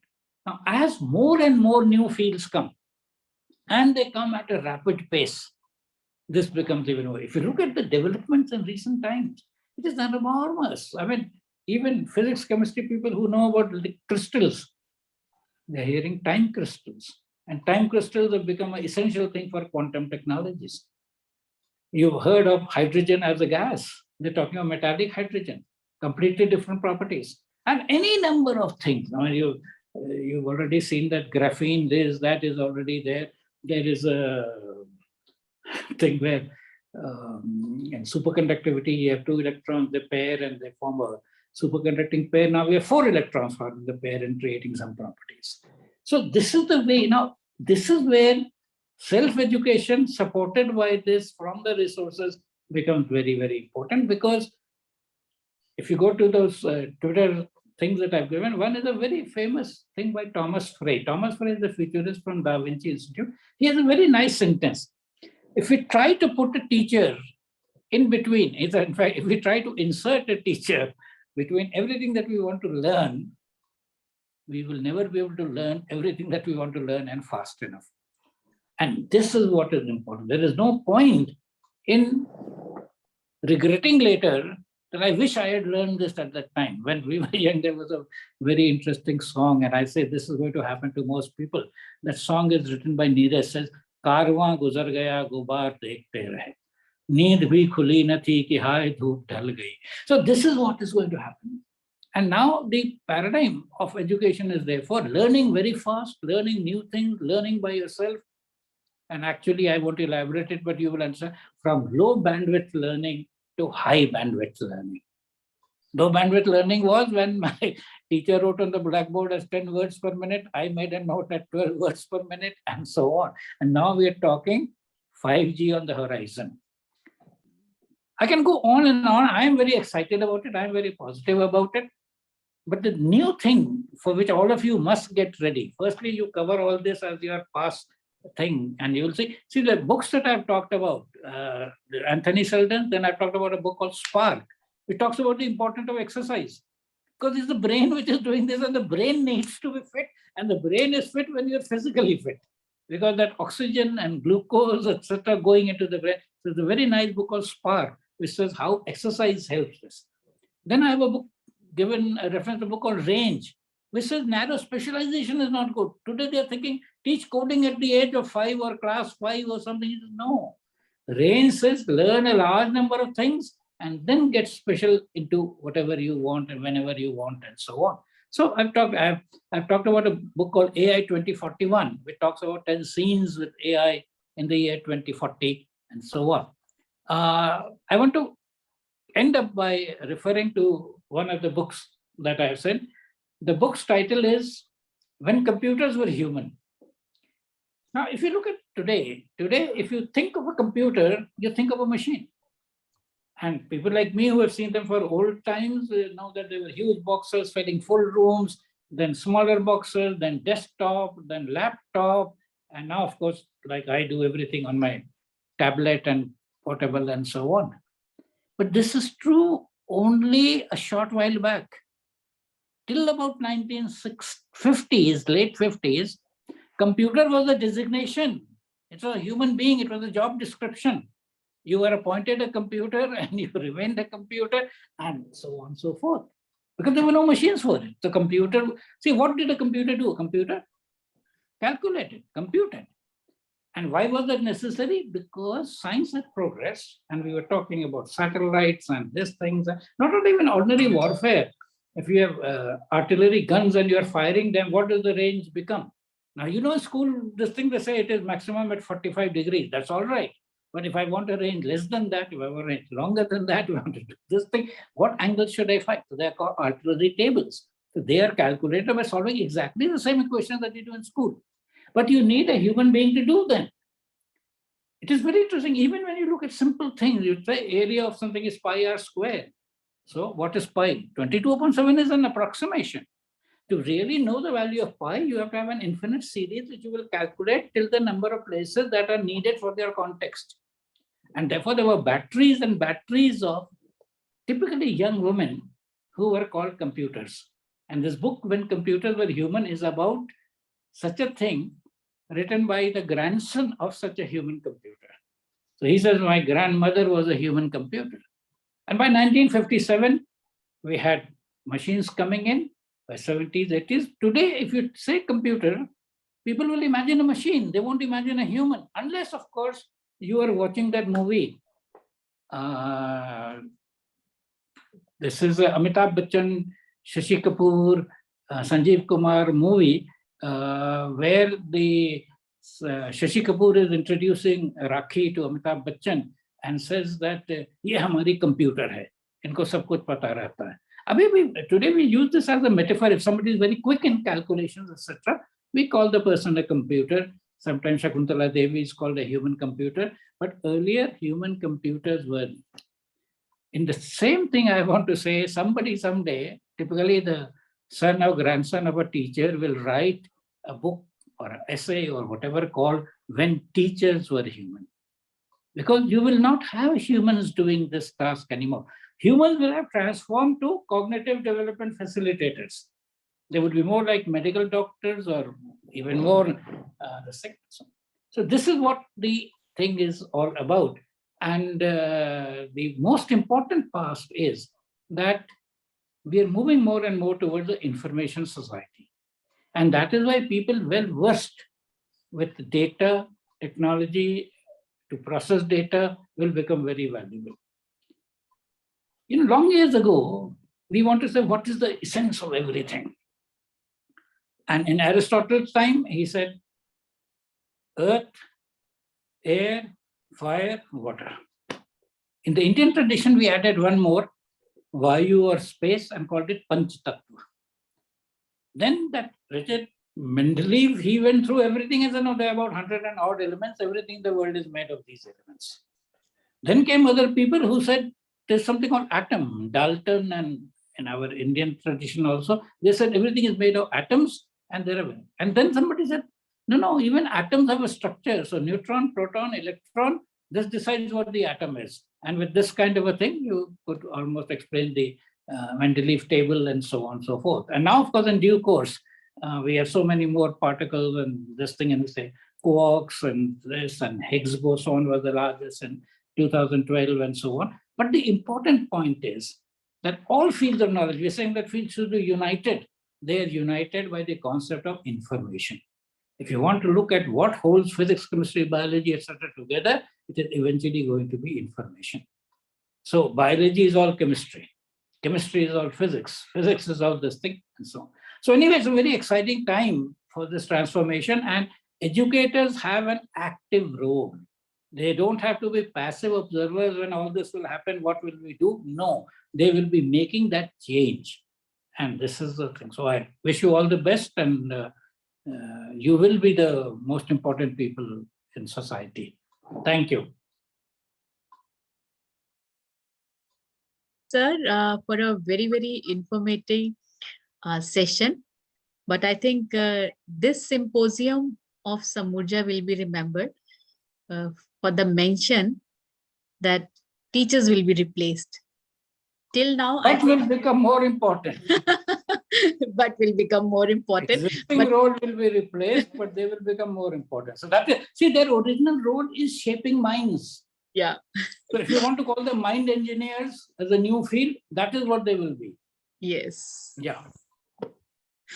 Sir, you have also mentioned that since this AI and the other, technologies or the apps, they will be replacing teacher, or they will be more in use. The existing function of teachers.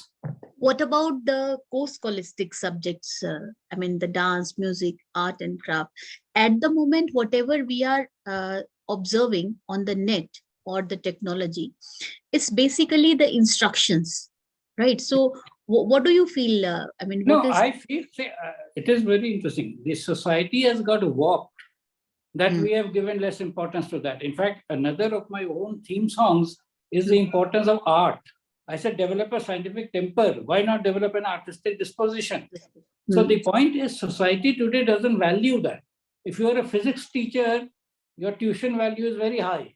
If you're an English language teacher, your value is much less. If you're a dance teacher, it is nothing. So the society doesn't value that. And I am saying this because you raised the question.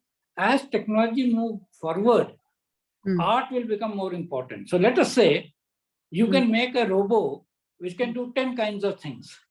Which robo will I take? The one which appeals to me, not whose efficiency is most.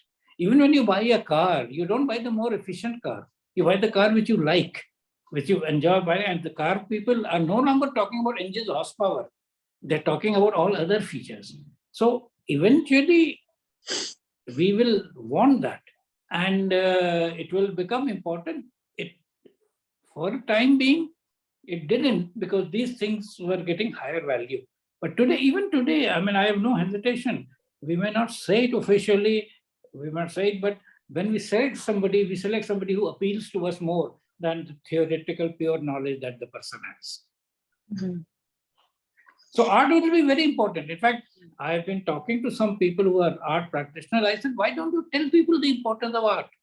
वो छोटा बच्चा है, चीज बना रहा है, drawing बनाए, ये बनाए, वो तुम कहते जाओ पाइथागोरस थ्योरम पढ़ो. अरे अच्छा, वो कविता लिख रहा है, कहानी लिख रहा है, डिस्क्रिप्शन कर रहा है. And I have said this very often, in entire education, the only place we get to be creative is when we are doing these subjects. In physics में आप क्या creativity कर लोगे? आपको न्यूटन लॉ थोड़ी बदल दोगे, पाइथागोरस थ्योरम थोड़ी बदल दोगे, आर्किमिडीज प्रिंसिपल थोड़ी बदल दोगे. There is no creativity in science. It is complete conformity. You are even writing the same notation, same units and dimensions. You can't even say, "नहीं, मैं pi को कुछ और लिखूंगा." You can't do that, right? But in art, you can express yourself in many different ways. So I'm a great supporter of, firstly, integrated education. To me, the physics, biology, etc. I mean, biology is as important as physics, and art integration. The problem that happens is that when you look at humans today, they're very, very economically driven. Even those who talk about arts, they say this will develop skills and skill development mein kaam aayega. No, art for art's sake. And in fact, in higher disciplines, take maths, for example, even science, very often you will see something is appreciated because they say this is a beautiful theorem. They see beauty even in those theorems. And this is an ugly proof. So that ugly proof and beautiful proof is something which is nice, flows in, comes right, and ugly proof is which is disjointed. You put this, it's like patchwork. That is ugly proof. Something which flows through is considered beautiful proof, and people do that. But what has happened is, because we, in the last decade, etc., at least our decade, it was engineering who got jobs, then IT, then programmers, so we want coding. Coding is much less important than an artistic disposition. And coding will be replaced by a machine doing it. So I'm absolutely with it, but it's for people to... One more point you have mentioned, that learning algorithm gets better with experience. Yes. And then you also mentioned that the machines, they had the better experience or the more experience. Yeah. I would like to know a little more about it. Very nice. I will tell you my usual story. So when I started teaching at an engineering college in Allahabad just after MSc, I tell fellow colleagues that when I gave my first lecture, everything I had prepared, I had said, my face was red.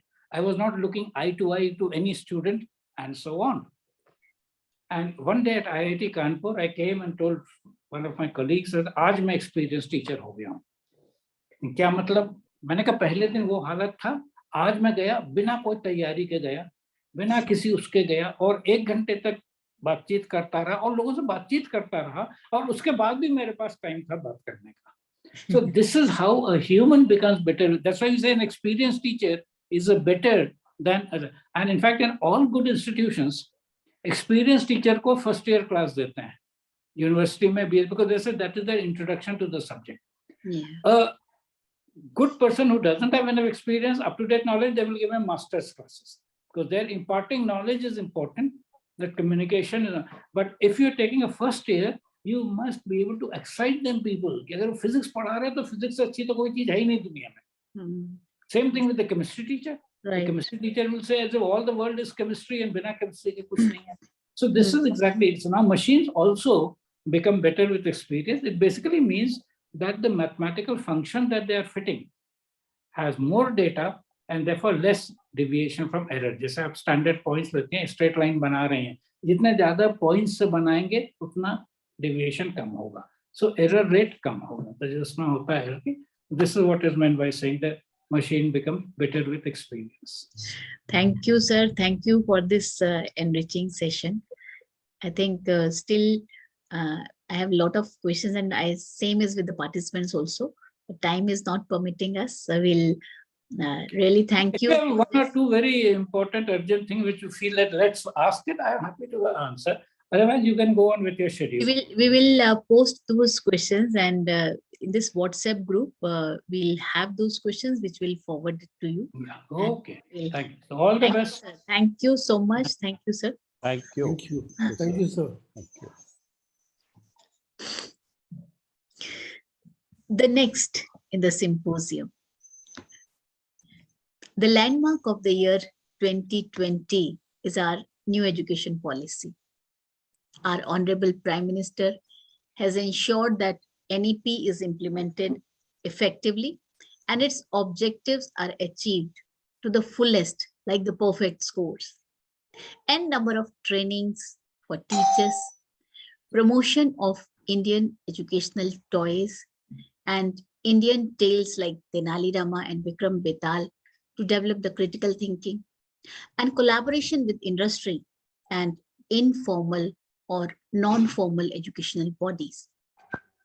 We are pleased to announce that Samja has also collaborated with many such educational bodies. One such setup is Turnitin, a renowned name in higher education for plagiarism.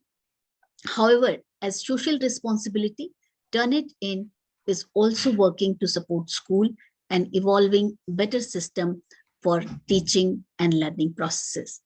May I request Simran ma'am to please share a video clip of Turnitin.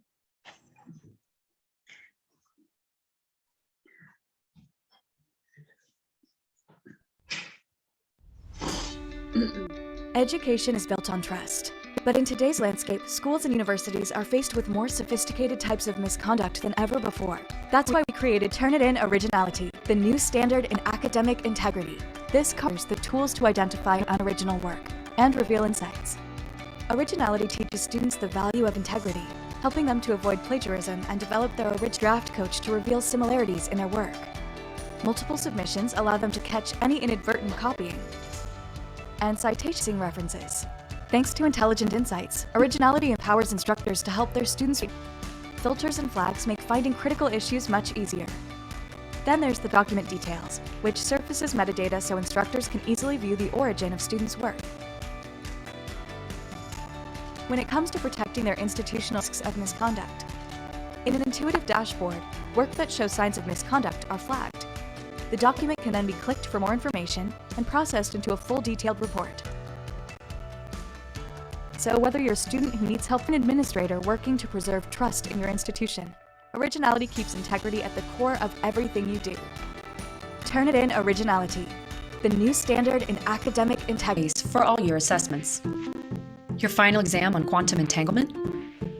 That programming project about bees and ants. And even that essay on the definition of art. It's an online platform built by instructors for instructors, leading, grading, and understanding your assessments. Deliver your assessments on paper, online, or both, and take your work with you wherever you go. Students, or a team of 100 grading 1,000, you can save time grading. No more passing papers back and forth. Coordinate grading across questions in parallel will be made using a rubric easier and more powerful. All graders share the same rubric, and if edits are made, they automatically apply to the students who are already graded. Plus, you can grade even faster with answer groups, so you don't have to grade the same thing twice. Then with just one click, students can get your detailed feedback, allowing them to understand why they missed every point. You can download the grades to import them into your own gradebook or hook into your LMS directly. Sign up today, start grading tomorrow. Thank you, Simran ma'am. I firmly believe that none of us have observed the discussion and deliberation on any other national education policy unlike NEP 2020. In this symposium, next coming up is the panel discussion on the topic Translating NEP 2020. This panel discussion is powered by our educational partner, Turnitin. I thought of sharing my understanding about NEP, but observing the time constraint, I'll take a pause. We have invited to deliberate and moderate the panel discussion on NEP, Dr. Rajesh Hazija, Director in the Prastha Group of Schools, a leader who believes in preparing leaders, who is known for technology integration in curriculum, and I learned or discussed the case study of his school at IIM Ahmedabad in the year 2006. Welcome, Dr. Hazija. Please extend a vocal greeting.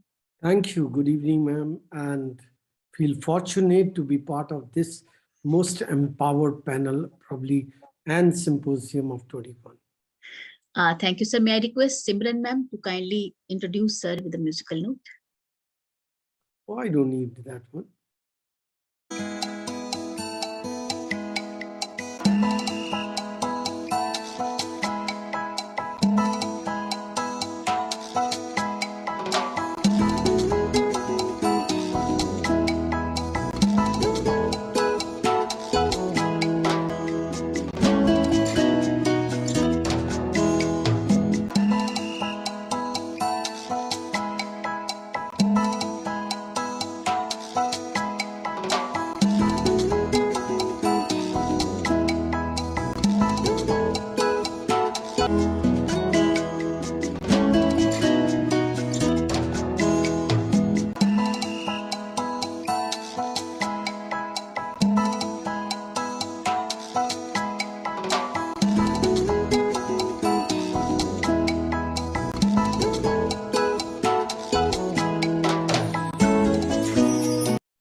Dr. Hazija, we are already behind schedule. So without further delay, over to Dr. Hazija. Thank you. Thank you, Dr. Mukta.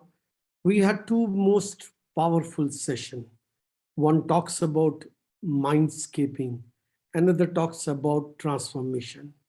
One talks about the integration of technology. Another talks about coding, talks about artificial intelligence. What exactly is the education? Do we really understand the core meaning of it? I really do not know much about this one, but I recall that story, that thirsty crow. We all have read number of times that there was a crow was thirsty. और एक घड़ा था, उसमें पानी था, कौवा लाया कंकर, घड़े में डाला पत्थर, पानी ऊपर आया, खत्म हुई कहानी, कौवे ने पानी पी लिया. But story doesn't end here. The second crow came. It also wanted to have water. There was no space in the pitcher for another stone. And that's where transformation happened. That's where mindscaping happened. That crow knew water was there at the bottom of the pitcher. He looked, he picked up a straw and drank water. That means transformation can happen anywhere, at any point of time, with anyone. And that's the proof of that is the man has evolved right from the ancient age to today. But what exactly is education? How a country defines? To deliberate on this, I have an esteemed panel with me, Dr. Reddy, Dr. Arogya Reddy, Mr. Mukesh Seller, Mrs. Alka Avasthi, Ms. Radhika Srinivasan, and Ms. Chetali. Allow me to welcome them with a musical note. Simran ma'am, can you play the musical note to welcome these 5 stars of education?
Thank you, esteemed panelists. Joining with me, I can see smiling faces of Radhika is there, Chaitali is there, Simran is there, and Mukesh Arogya Reddy is there. Mukesh, I can't see you.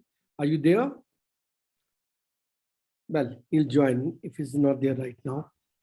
Our dear friends, for any nation, education is the key driver of economic and social progresses.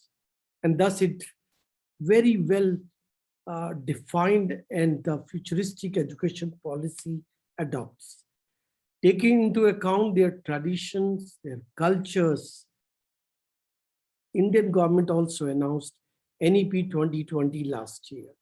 It was almost more than 3 decades when the last revision took place. It was in 1986. Objective is very noble. But there lies a difference between laying down a paper and implementing the policy of that, which is following its spirit.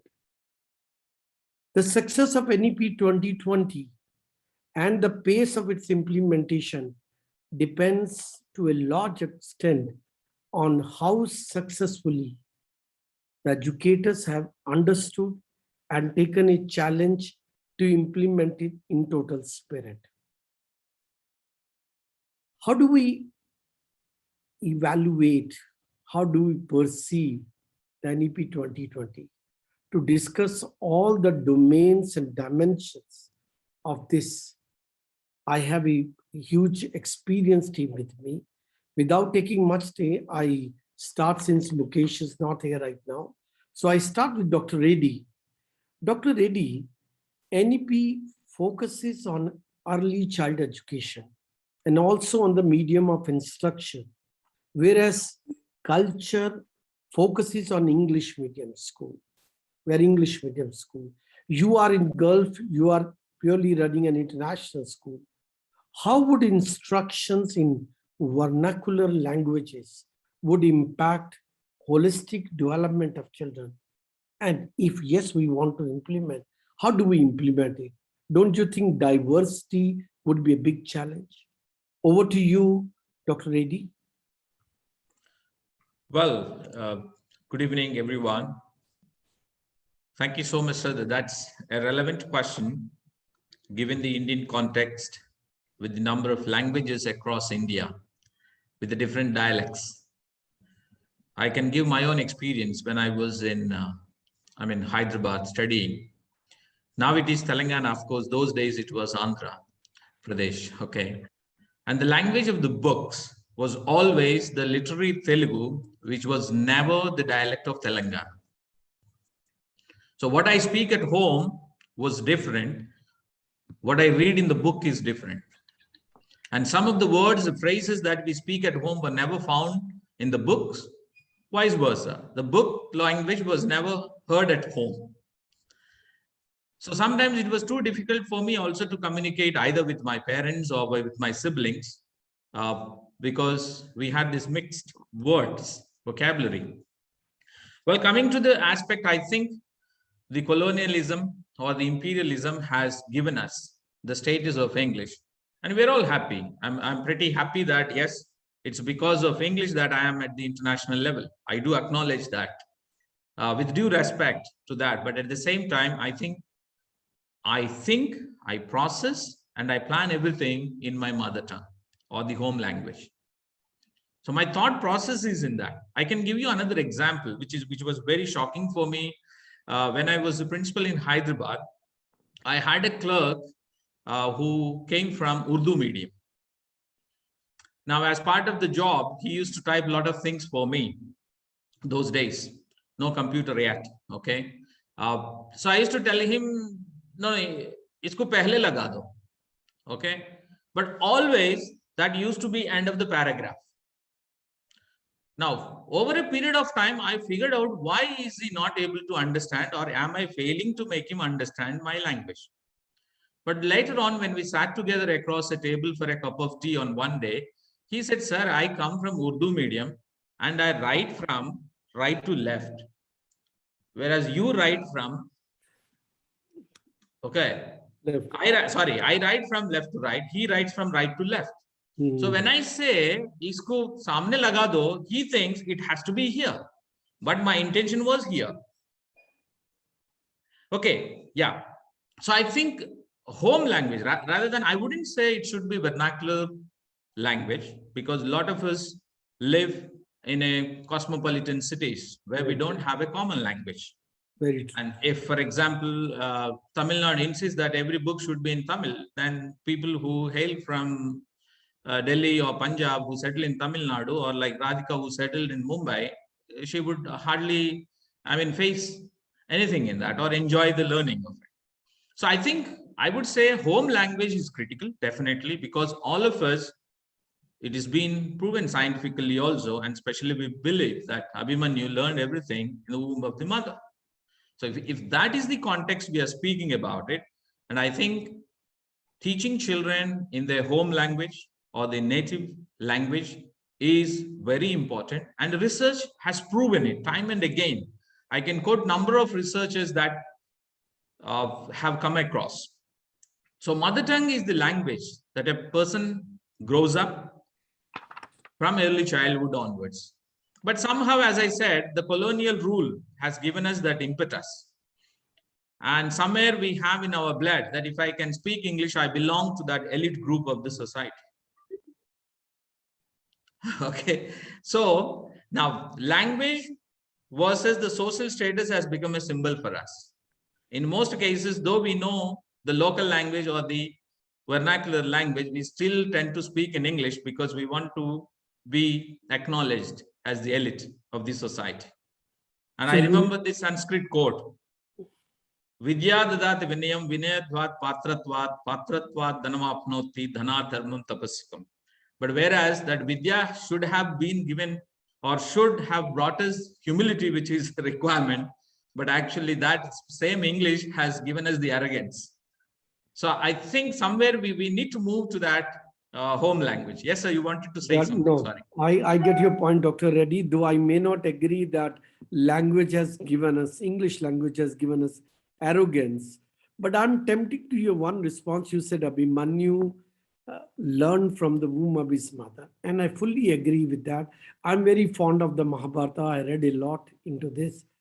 But I still fail to understand that Abhimanyu at the age of 16 was killed in the Chakravyuh. Yes, mother slept when Arjun was telling the story. I agree. Chaitali, you belong to a group which is developing on assessment. And my question linked to this, now Dr. Reddy said Abhimanyu learned from the womb of his mother. Couldn't Arjun or Subhadra, the mother of Abhimanyu, assess Abhimanyu that learning was half? The same thing happened today in the classroom. When I talk about the outcome, we talk about the average. We find there are some children who are high achiever and there are some children who are low achiever. As a teacher, Chaitali, I want to understand from you, how do we have a process of assessment and what NEP says about assessment? Over to you, Chaitali. Thank you so much, sir. I hope you can hear me. Yes. Okay. So see, this is a very interesting question that you asked actually, because, there is assessment is very critical. It's a critical component of effective instruction. And since I'm surrounded by teachers, I don't need to talk about the benefits of it because all of you know it more than I do. However, I feel there's a big difference between, assessment of learning and assessment for learning. Because I think, when we are talking about assessment of learning, we are talking more mainly, like summative exams, which, primarily, deals around the subject matter that we're talking about. But when you're doing an assessment for learning, it can be a very powerful tool, that can offer insight into exactly what needs to happen next. And I think, it can actually save teachers the time and make the instruction more targeted and more effective. Like for secondary teachers in particular, I think it is very important to make a clear distinction between high stakes summative testing for the masses and carefully formulated assessments designed by teachers, for their particular class. While it's true that these are both forms of assessment, their intent, their design, and the impact are very different. So, when we talk about assessment, we mean any measure a teacher might use to determine students' understanding and mastery of skills and content. We don't mean exclusively tests, quizzes, or exams. So for us, assessment includes all of the formal and informal techniques that instructors use to determine how students have progressed so far. And I think when it comes to NEP, so going back to NEP, see, if you look at it, earlier we had summative assessment, which was end of the year. And it is like basically throughout the year, what has the child learned? But when NEP is talking about formative assessment, and this is something as an organization, we are promoting formative assessments. I think we are, talking about the total impact that is it regularly providing a constructive feedback. It is making aware of the gaps in their learning. It is, I think, freeing them of mental and psychological pressure. Because I still remember, till 6th grade, I studied in India. And then after that, I was in US, where it was more and more formative assessments that I used. And I still remember when we had exams in December during the time, and I was in an ICSE school, it was so much of pressure, that entire years were coming in. So I think, the kind of assessment that NEP is talking about is where it spaces out. And, with frequent assessment, the low stake assessment, the child is more motivated to learn because he doesn't feel like, he's being targeted. And I think it gives clarity on where they stand and, where they need to head. So, a teacher can actually identify the actual learning gap that has happened. And NEP proposes to do that. And I think, in especially now with COVID, what has happened with the new normal that we have faced, I think even schools have realized that. So incorporating NEP to, it's not going to be a big challenge. So assessment has to be spaced out and it shouldn't create a pressure. Yes. But then, Chetali, I once again ask you a counter question. Professor Pant was asking that if you want to be a teacher, you have to be a learner. Does NEP suggest assessment of every learner, be it on this side of table or on other side of table? I think it does, because when you read the NEP, it's very clearly defines the way that assessment needs to be looked at. It's talking about the total 360-degree aspect of a child. So if you're looking at it, it is addressing a not only subject matter expertise, but looking into their softer skill sets, looking into other skill sets, because this is a gap area that exists in the Indian students even now. The other day I was in AICT and we were talking about in college. So Stanford University has made some suggestions about Indian students and what is the gap. And, it was an extreme eye opener for me that we are talking about our students still not having that 360-degree learning that they need to. They're extremely good. They know their Pythagoras theorem by heart, but application of it is lacking. So I think somewhere, if you look at NEP, as far as what I have read and my understanding and what I'm seeing and what we are doing, in fact, in our assessment that we talk about using AI tools like Gradescope, we are actually looking at how learning outcomes can give an idea to the teacher through the assessment. The learning outcomes come in and the teachers then can actually plan out the next step. So learning outcome, learning gaps, and 360-degree assessment. Somewhere we have to work out a blend of the three, else probably as a facilitator, we may not fit into this. Yes. To go further into this one, we have with us Ms. Alka. Ms. Alka, right now, when I look at the structure of the school system, I am having Montessori education, which is 2 year or some take it 3 year. And then we have the primary, and then we have the middle, and then we have the senior. If I say it is 2 + 5 + 3 + 2 + 2, whereas NEP is suggesting 5 + 3 + 3 + 4, it is suggesting that at the age of 6+, a child should be in class 1. As an educational leader, Alka ma'am, please tell me how it will change the total demography of the school system. What areas one has to be very careful before implementing this system, which is 5 + 3 + 3 + 4. Over to you.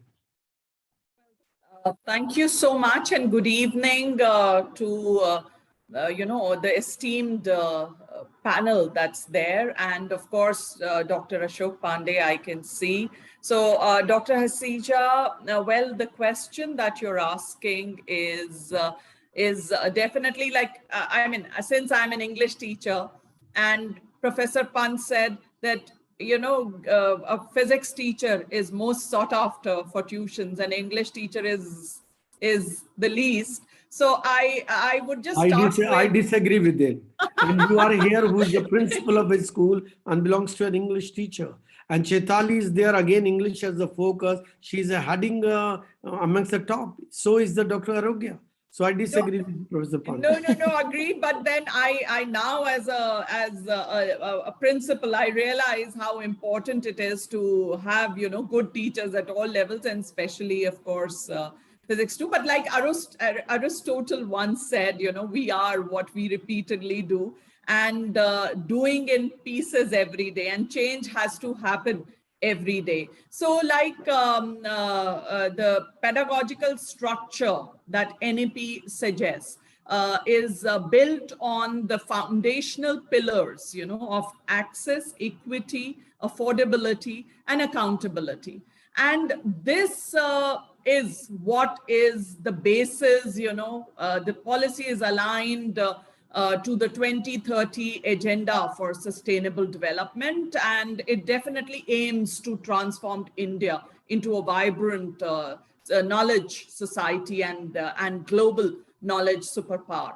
But like you said, education cannot be effective unless it helps a child open up himself to life, and children develop quickly in the early years. Hence, the new structure will enable laying the foundation, you know, of literacy, numeracy, and thinking skills that are the building blocks for the child's future. And the new segregation of preschool years from the main schooling will pave way, you know, for a more seamless and inclusive transition of child from kindergarten to formal schooling.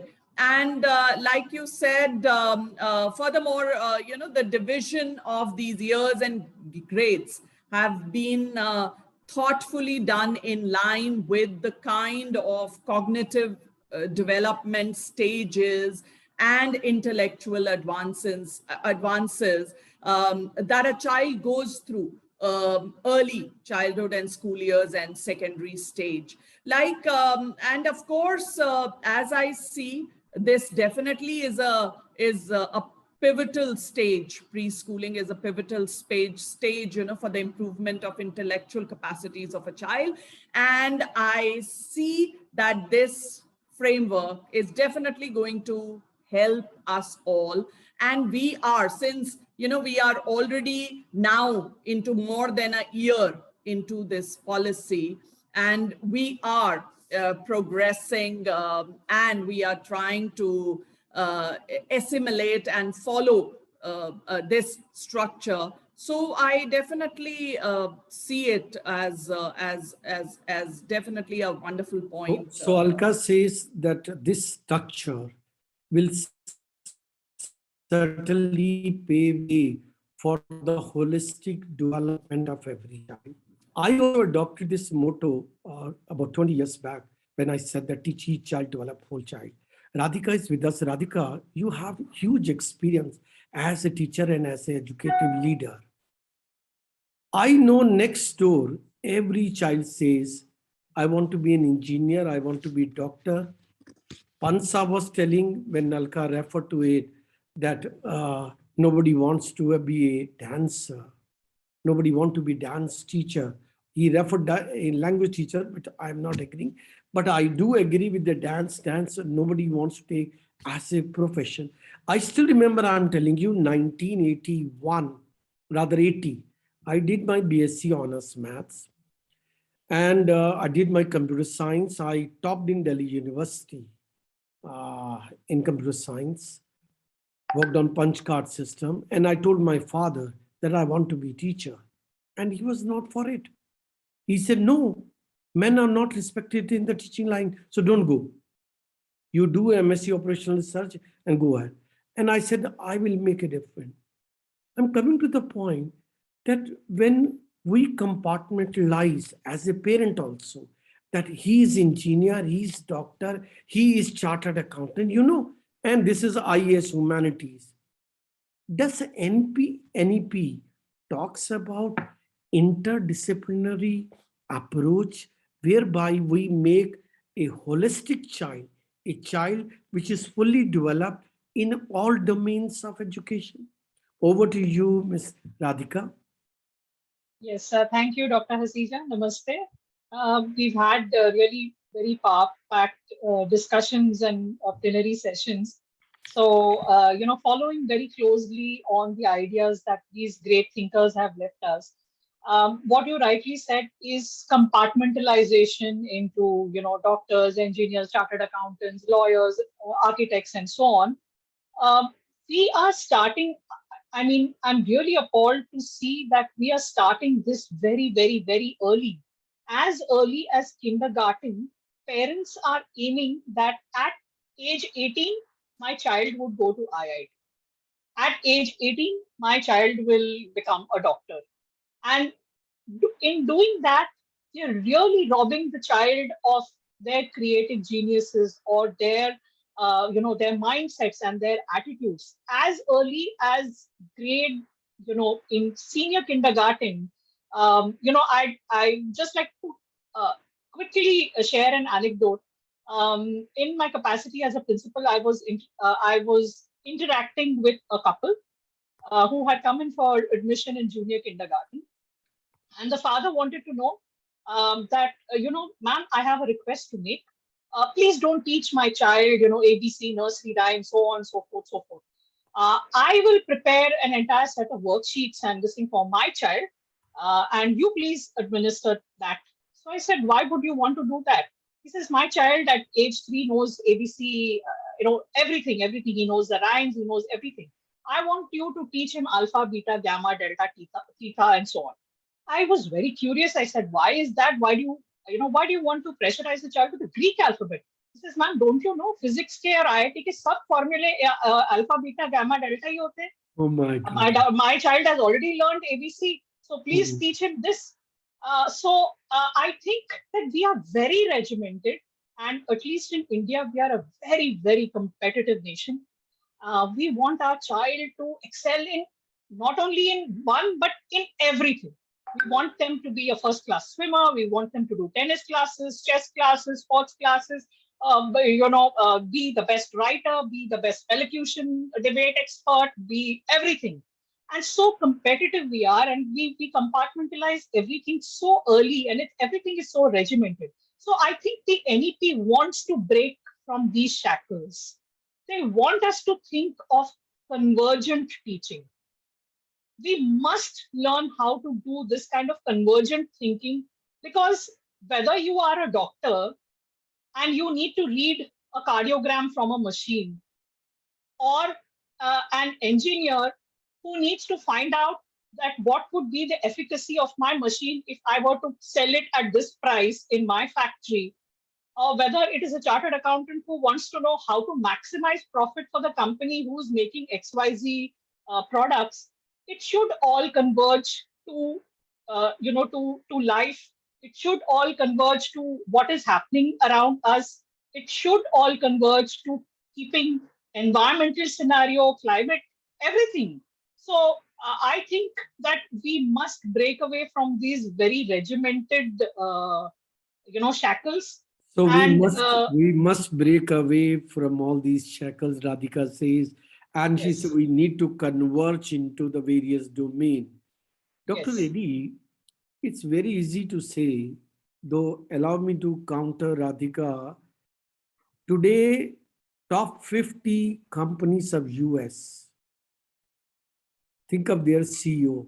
Most of them are Indians, and they belong to the education system who have been compartmentalized, as Radhika says.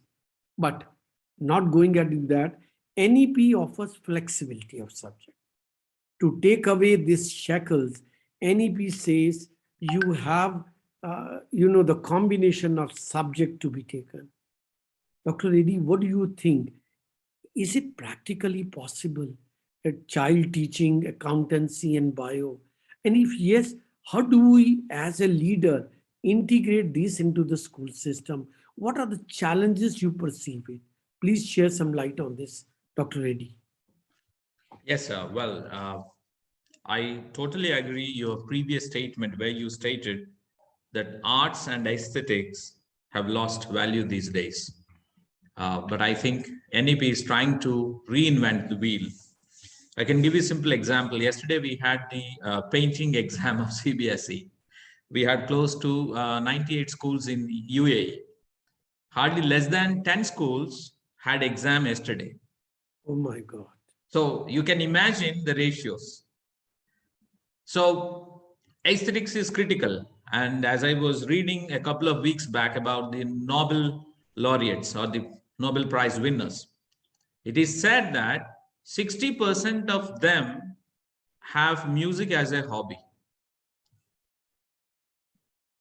Okay, and all of us know about the left and right brain concepts. So I will not go into those details anyway. But I think combining the subjects or giving them combinations with science, arts, or humanities is possible. And I can give you my own school example.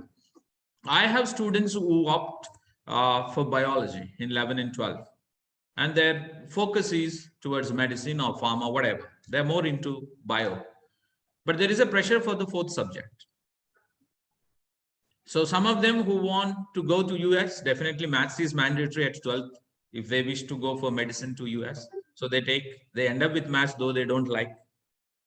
There are others who parental pressure who come into computer science, but I always tell them no need. I offer PE as fourth option. I offer economics as fourth option. I also offer English literature as a fourth option. So is it very easy? Sorry, interrupting you. As it is easy, sir. Okay. The only challenge we face is timetabling. Yes. The only so challenge. I was going to ask. It's only the timetabling. But if we can tweak around the timetable and make sure that there are these, see, most of the time what happens, even schools are compartmentalized. This is maths wing, this is bio wing, this is commerce wing, this is humanities wing. We don't need to. I appreciate that. Means the flexibility amongst the teacher also is a very, very important. Right. And most of the time, we don't prepare them for the professional colleges when they go in for, let us say, engineering or the medicine. One lesson would be in one block. The second lesson would be somewhere in the other block, which you always experienced. But in school, we never prepare them for those things. We always keep them in that tight compartment. If this room is for biology, all students of bio stream would be only in these 4 rooms. So we restrict their mobility, and that actually ultimately does not prepare them for the world.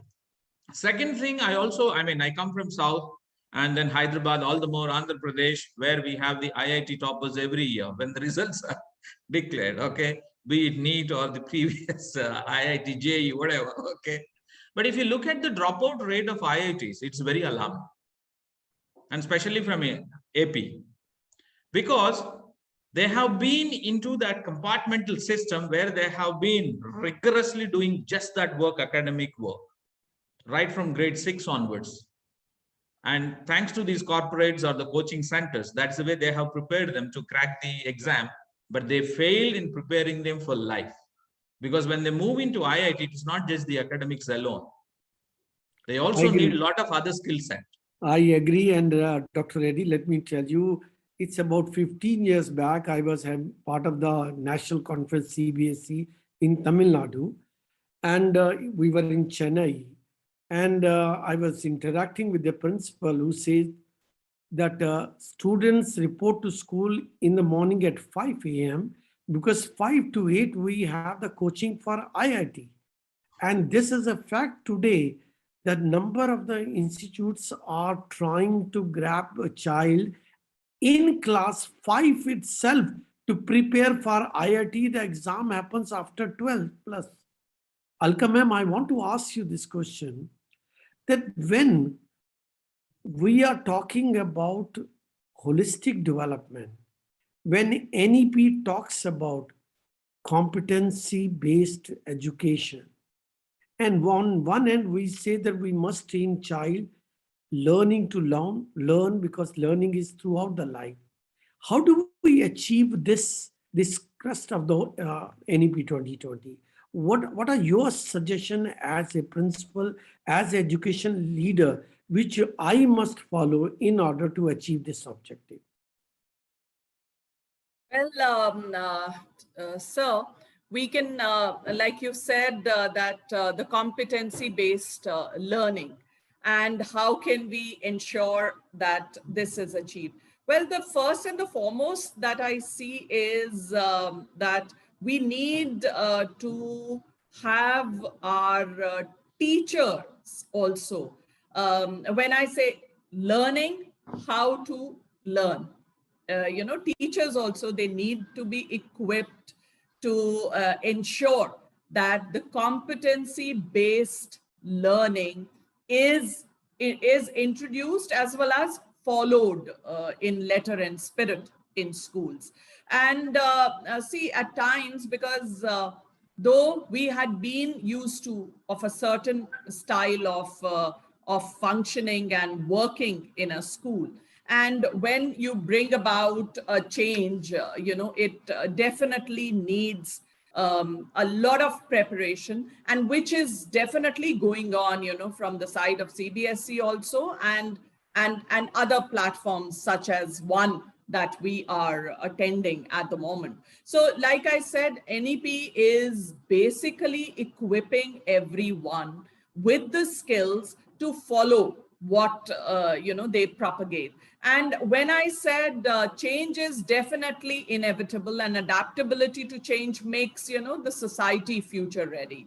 So when we've currently seen it during this pandemic, and also for competency based learning, I personally feel that we can achieve it when the educators are also equipped with how to handle the students. So educator must be equipped with how to handle the student. Before I take up next panelist, I have one of the audience member, I'm not naming it. The teacher has written, I'm a math teacher and I love Hindi poetry, but I was not allowed to recite a poem. And I would say, dear educator, please go ahead. I also teach mathematics and I also love Hindi poetry. So never ever surrender. Let your administrator convince you. You get convinced. Said the question is how to change the mindset of such teachers. That's the question. I'm coming to that one. It is not going to be easy, change of mindset. But somewhere, if you can link your poetry with the learning of the subject, I do not know exact poetry, but it is said that in our one of the history, when one of our Raja was lost the war. I'm trying to recollect the name I had used in one of the play. तो उनका एक वो जो poet था, उसने किल करने के लिए उसको एक पोएट्री में बताया कि राजा की पोजीशन क्या है. तो आप हार मानिए, मानता हूं और सब कुछ हार नहीं मानता. तो कभी हार मत मानिएगा. You carry on, things will change, and probably this panel's reflection would certainly make some impact on this. Prithviraj Chauhan, yes, Deepika is telling me, Prithviraj Chauhan lost the battle, and that his poet told him where is that the person sitting there, and he was very precise in using the bow and arrow, and he killed that Raja. Coming to my next question to Chaitali. Chaitali, Alka was talking about competency based. Even CBSE is also talking about competency based assessment. Rather, in 2020, CBSE chairman has issued a circular that assessment by 22 would be shifted to entire competency based. As a teacher, as a principal, I'm looking for some technology support which can train my every teacher to assess competency-based skill. Can you throw some light on this? What exactly is the competency-based assessment? Do you have some system into it? How do we integrate as per NEP? Over to you, Chaitanya.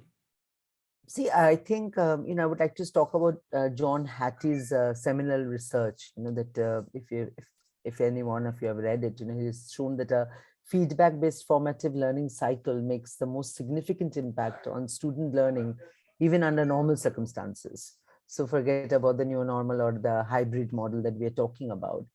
I think if you look at any of our product, like we have something called Turnitin Feedback Studio, which has got similarity checking also incorporated in it, where student teachers are encouraged to provide feedback, so that everything that comes. I think what's most important is that we want to create originality in students, but we are not allowing them the space to be original. And I think it's kind of like going back to, to our chat, it's kind of like the mindset that, okay, if you're a maths teacher, you cannot properly train some students for Hindi poetry. So likewise, this is always happening. So I think using AI learning, machine learning, whatever you do, you still have to ensure that the learning content and the mode of instruction is in line with the assessment strategy and the rubric planned. So the teacher plays a very crucial role. In elsewhere, when I was hearing earlier when Professor Pant was talking about the teacher's role get minimized, I really don't think so, because no software can plan out the assessment. The teacher still has to set the assessment. What AI can do, and like one of our platform called GradeScope, what it does is you can actually plan out the rubrics. You can plan out to make it easier for grading purpose, easier for testing as to see whether they're cheating from each other or not through the similarity that will come in. You can encourage students to use draft coach, with the Turnitin Feedback Studio, where students can learn how to write. But ultimately, it is very important that to maintain the academic integrity without being overly punitive with new requirement on students, and to start the journey of academic integrity as early as possible in the learning process, and to keep on reinforcing the same as you move along the learning path. And I think, leveraging technology to implement continuous assessments will help the students and teachers take the fear out of the assessment process. So it is not that, that the technology will sit and take your textbook and prepare the questions. I mean, that doesn't happen. It is the teacher has to play a role in terms of what questions to be set. So, the tool can help you. The tool will ensure that, okay, you don't have to duplicate your work. You can do a duplication of the task. You can roll it out in different classes. So definitely we have technology to do that. But I think it is to make it more a positive approach we need to adopt in adopting assessment as a means to aid learning and to measure effectiveness of the teaching process or content. Assessment to aid learning is the most important part, and Yes. that's where academic integrity is very, very important. Yes. I read somewhere when I was reading about what is education, and response was that after 10 years of schooling, when you forget physics, chemistry, mathematics, and whatever you remember, that is education. Radhika ma'am, when we say that education is beyond physics, chemistry, bio, mathematics, that means we are talking about life skills. We are talking about teamwork. We are talking about empathy. I often say that read, write, and arithmetic, the 3 R's, have no meaning. It's only one domain. Actually, it is developing a relation to self, society, and environment. And that encapsulates everything what we talk about. So please suggest us as a leader, what are the few strategies by which these key areas of NEP or the 21st century skills can be inculcated very well in a school system? Over to you, Radhika. Yes, sir. So this is, I think this is the most, this is the most critical thing that why does a child enter into an education system, or why do we send children to schools, or why are we working in schools? Are we factories who produce doctors, engineers, lawyers, architects, or are we, a crucible where we are going to bring about thinkers. We are going to bring about people having more balanced relationships. So some strategies which we can use in schools definitely are, like circle time. So we have a very important strategy in school, which is circle time, where students are free to speak their mind. They discuss with each other, and many problems can get eliminated. You can also have project based and problem solving methodology incorporated into your system. So you can have, instead of them having a math, physics, chemistry, biology and this thing project separately, an exam, you can give them one project, which we did. For example, we asked grade 2 students that make a bridge with whatever materials you can find in the class. It can be paper, it can be cardboard, it can be ice cream sticks. So everything, the laws of mechanics, the laws of physics, material sciences, everything came into it. They discovered how to make a bridge, how the weight will be sustained, and a lot of learning went into it. We have to give children time to tinker, children time to be curious, children time to ask questions, and children time to wonder. I think somewhere between our kindergarten to the boardroom, we stop asking questions. We start accepting everything. But a little child will never accept. There will be 1,000 whys. Why? Don't touch fire. Why? Don't do this. Why?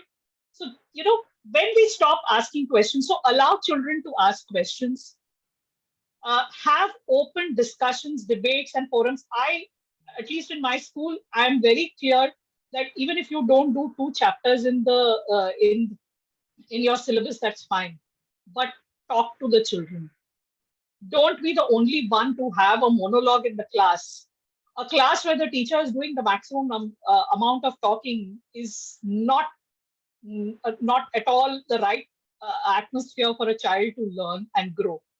So, talk, brainstorm, collaborate, analyze, give opportunity to ask lots of questions, be curious, and don't ignore, the tiny things. The tiniest things can make the most impact for children.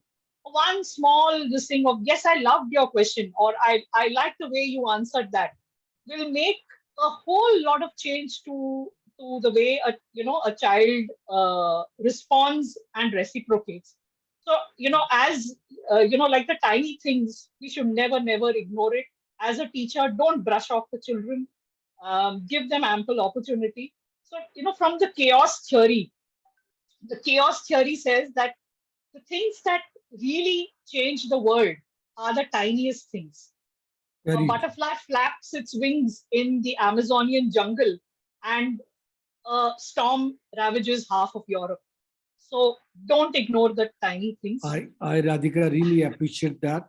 Before I come back to every panelist for the last 2 tips, their suggestions for implementing NEP effectively, I just want to tell you a story that since we are talking about education, in a jungle line, the king also thought that we must educate our children because these all people are invading the jungle and they are killing them. So he made a curriculum. He said everybody should be good in running, swimming, and jumping. Now you can imagine when he made it, he asked monkey to swim. It asked crocodile to climb the tree. And what had happened, you can imagine this one. I'm only trying to come to the point in a classroom. 35 children are with a different mindset. They have the unique approach. Radhika said, we should not cover the curriculum. We should uncover the curriculum, rather discover the curriculum. And that's where the connect is very, very important. How do we make this connect? What are the important strategies which as education leader you think must be adopted to have the holistic learning, to have the whole child develop? I go one by one. I start with Dr. Reddy. Over to you, Dr. Reddy. Then next, I'll come to Alka, then Radhika, then Chaitanya. Well, I think NEP has given us the flexibility, first thing. But I think as Dr. or our well-known friend and Sir Bala Sir has said, or Dr. Pant said clearly, there is the self or intrinsic motivation which every leader has to adopt. First is, I would say, that agility of the leadership. Am I flexible enough to change my timetable, be it, or my pedagogy style, or my infrastructure, or the resources available, that whatever I have, to fit into everyone and also to cater to the needs of every child? As you have rightly at your back, sir, teach each child, but develop whole child. If that is strictly followed in every school, where each child has individual differences and we cater to their individual differences and individual needs, at the same time, we prepare them as socially responsible citizens of the globe, not just India or Tamil Nadu or Andhra, whatever, for the globe. Because this future generation, we don't know where their destination is going to be. And they need to be more pluralistic as well and adaptable as well. So flexibility of the leader and inculcating the 21st century skill would certainly make a child fully developed child. Over to you, Alka. Sorry, we have constraint of times. So Alka, over to you. Yes, sir. Sir, like I said, NEP definitely, the road of learning that stretches before us is both exciting and is filled with challenges, and the journey has begun. Well, as per what I believe is that definitely pedagogical leadership is what it is all about. And all the principals all over India and outside India also are becoming pedagogical leaders. So I see a bright future, because definitely all that NEP talks about is what we need: a thinking leader. And I've already seen it in you, sir. Well, I worked under you and you created a leader. We work together. And I have always seen, I mean, the way sir is, I mean, it is, you learn things from each and every individual. You learn the best, that you can get out, the best points and the best, and like, Ms. Reddy also said, you got to give a direction to the children, to of course empower the educators. Thank you. And ensure that and empower and help them become leaders also, sir. One of the audience says, if we inculcate life skills on regular basis and provide a conducive environment, everything is possible. Alka says we must have a pedagogical leader and leadership. I don't know what kind of leader and leadership was Dronacharya when he refused Eklavya, but I will not debate. I go to Radhika. Radhika, over to you. Yeah, so, I'll keep it brief. I feel that, the two important things that we need to acknowledge is disruptive innovation. What COVID has taught us is that disruption is key for transformation. Overnight, we were able to change. Nobody in their right minds would have been, at least in schools, would have acknowledged that, yes, I can do online teaching. So disruptive innovation, we have to respect disruptive innovation. And secondly, as educators, I think we must teach our children that they need to work to become and not to acquire. They must work to become and not to acquire. I mean, this is not my quote. This is a quote by Albert Hubbard. But this is one of a very powerful quotes which I go back to time and again. So So that's it from me. Thank you, Radhika. We need to respect the disruptive innovation. And yes, it is said that necessity is the mother of innovation. All innovation happened because there was something, a strong desire. Over to you, Chetali, now. You are the key for everything. So please tell us. Oh, yes. I would like to just say one thing, ensure that the assessment that is developed is measuring the learner's competencies in the fairest way. I think that is some challenge I have faced, even when my children were studying over here. And at the same time, maintaining a high standard of assessment validity, because, as the saying goes, if you judge a fish by its ability to climb a tree, it will live its whole life believing that it is stupid.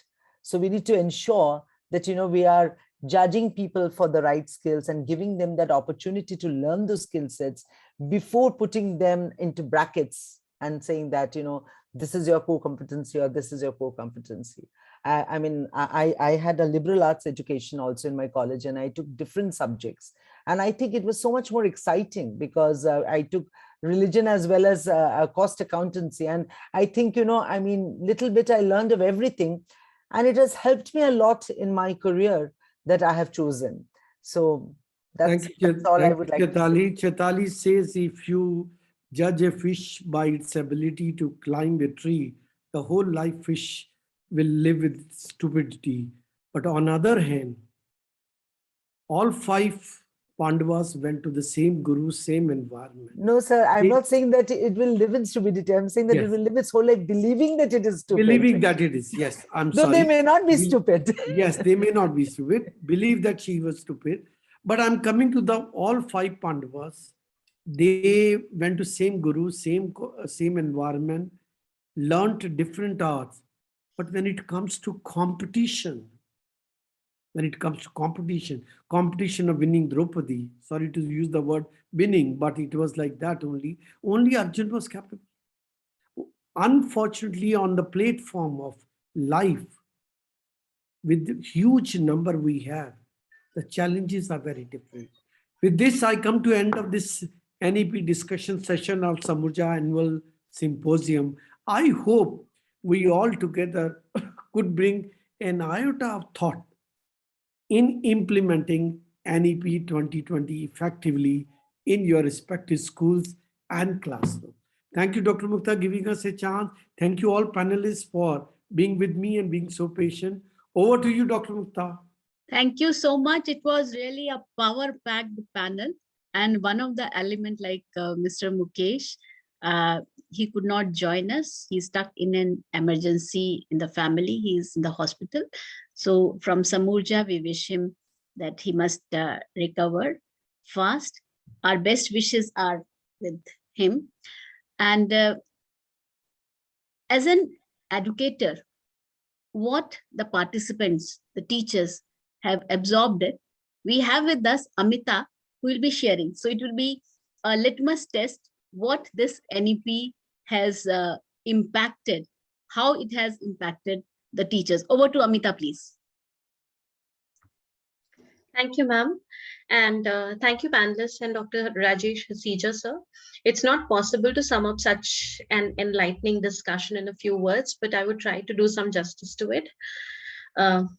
Dr. Hasija set the ball rolling for a reflective discussion on competency-based learning and the holistic development of learners with respect to the national education policy. Dr. Arogya Reddy, with his reflective approach and his back to the roots philosophy, elaborated upon how, without discounting the advantages of learning a foreign or a second language, learning one's own language is always beneficial. Learning things in our own language is always beneficial, and one can connect with knowledge content more when one learns in their own language, and that is something the NEP advocates. Ms. Aitali Moitra, with her varied experience of learning in India and abroad, realized that assessments are absolutely critical in learning process, and a clear distinction should be there in the minds of the teacher so that they could do justice to a student's potential. NEP's formative assessments will loosen the pressure and encourage self-motivated learning. Dr. Alka Avasti, as a thoughtful principal, believes that pedagogical structures of the NEP, which presents a relatively clearer division of the school years, lays proper foundation of smooth and seamless transition of the preschoolers to higher secondary grades. It's also very likely to ensure holistic development. Ms. Radhika Srinivasan, with great conviction, stated that NEP, with its convergent thinking, breaks away from the regimented approach that the parents and educators usually have towards a child's learning behavior. The approach will give students lots of liberty to pursue choices. So basically, in order to have learners equipped with skills that are needed in the years to come and to create a happy learning environment, NEP is the way forward. Thank you, ma'am. Thank you so much, Amita. So it is being perceived very well by all the teachers. So you are the litmus test for that. Thank you so much. I would like to share with all the participants and panelists that we have with us Ms. Chitali Sharma, Head Academic Partnerships, Turnitin. Because of her, this panel was powered by Turnitin. Chitali, will you please come on the screen and extend the verbal greetings? Chitali Sharma. Thank you, Dr. Misra. Thanks a lot for giving me these precious moments. I cannot express in words how inspired I am with this discussion. It was thought nurturing. I am a mother of 2 kids, and I cannot thank enough the panelists for such thought-provoking discussions. I love the idea that learning doesn't stop with an age. There is always an element that we keep learning, and we need to always have our mind open. Loved all the nuggets of knowledge that was shared with the eminent panelists and speakers. And thank you so much for making Turnitin a part of this particular symposium. We are really honored, and we hope to have association in future. Thank you. Definitely, Ms. Sharma. Before we invite Dr. Pandey for the final blessings, I'll request Simran ma'am to kindly play their video. Once again, that was the request from Chaitali Sharma. Education is built on trust. But in today's landscape, schools and universities are faced with more sophisticated types of originality, the new standard in academic integrity. This comprehensive solution gives students, instruct, and reveal insights. Originality teaches students the value of integrity, helping them to avoid plagiarism. Students can use Draft Coach to reveal similarities in their work. Multiple submissions allow them to catch and helps them improve citation style and identify missing references. Thanks to intelligent insights, originality empowers issues they might face. Filters and flags make finding critical issues much easier. Then there's the document details, which surfaces metadata so instructors can easily view the origin. When it comes to protecting their institutional reputation, administrators can use originality to mitigate the risks of misconduct. In an intuitive dashboard, work that shows signs of misconduct are flagged into a full detailed report. So whether you're a student who needs help writing, an instructor looking to verify original work, or an administrator working at the core of everything you do, Turnitin Originality, the new standard in academic.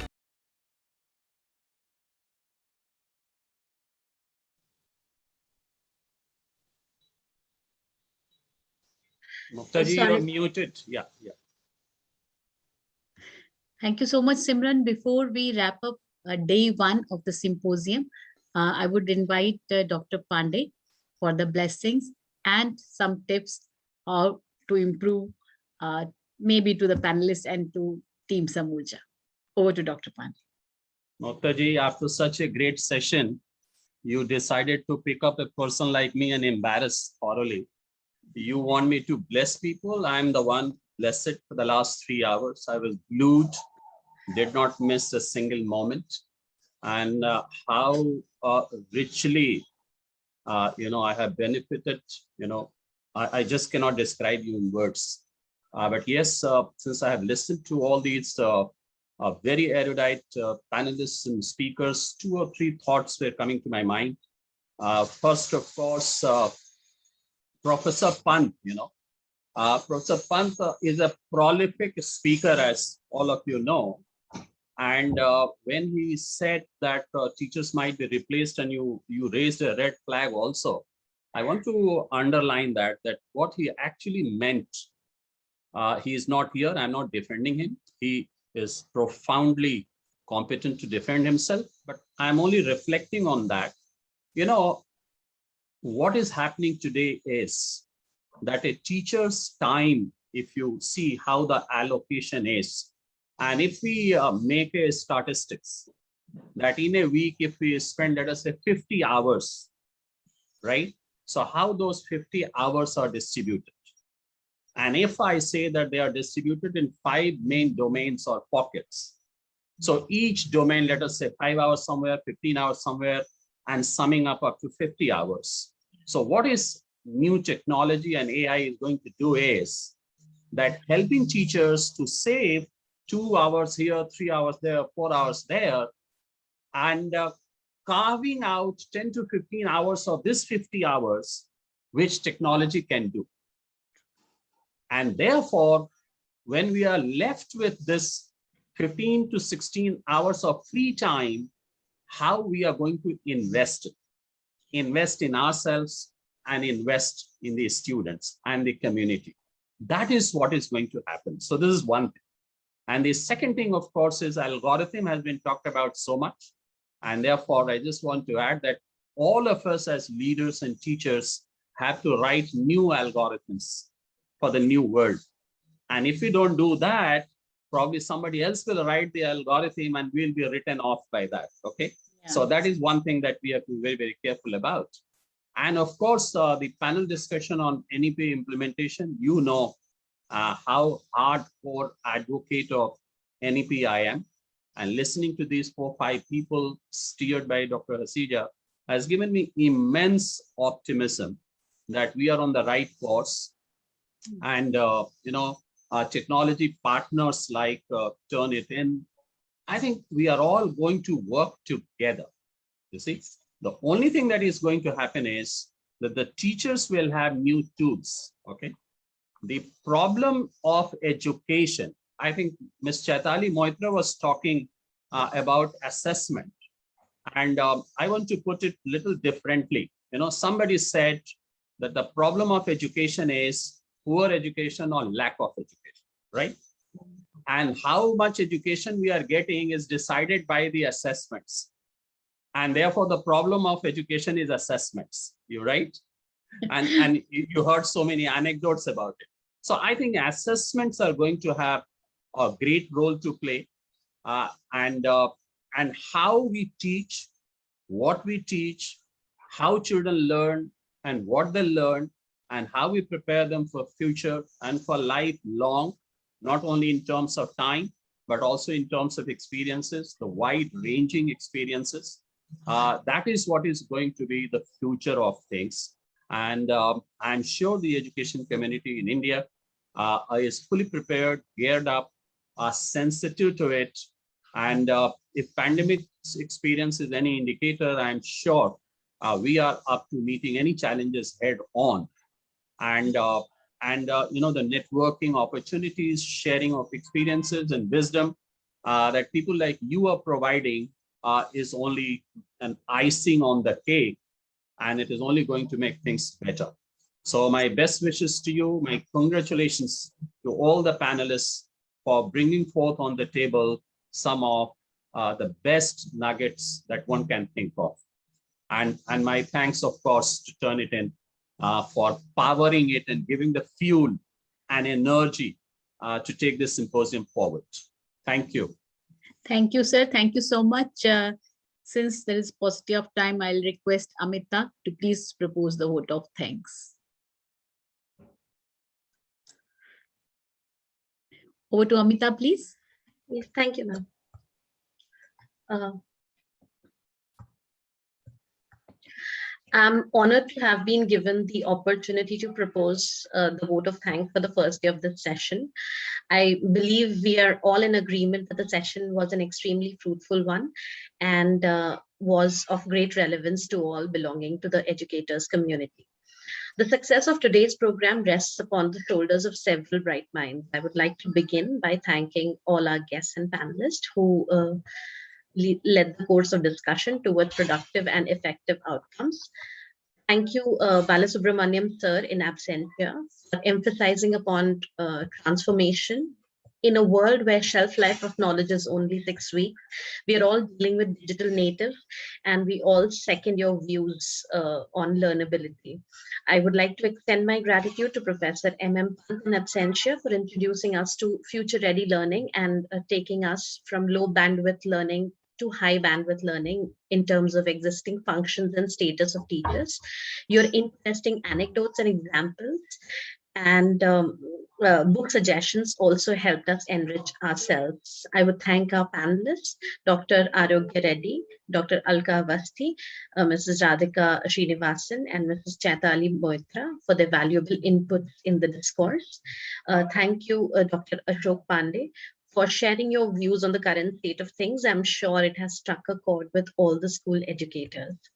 I would like to thank Dr. Rajesh Hasija for having mentored Samurja from its very onset and always showing us the way towards greater heights. I would also thank our partner Turnitin for their support. I would thank Mukta Mishra ma'am for being the heart and soul of Samurja and making constant efforts. Lady with a lamp. To involve more and more people into this odyssey of learning. I would thank Simran ma'am for making sure that the program ran smoothly without any technical glitches. I would also thank Kriti ma'am for handling all administrative needs of the program with remarkable efficiency. And last but not the least, I would thank all the attendees, those who are in the meeting and those who are watching us on social media, for your prompt feedback and responses and encouraging us to always look for fresher avenues of learning. Thank you. Do not forget that there's a second day of the symposium, which will be held tomorrow. See you all tomorrow. Thank you. Thank you. Thank you so much. Thank you, everyone. See you tomorrow. Congratulations, Dr. Mukta, and the entire team. Great job. Congratulations. Thank you. Thank you.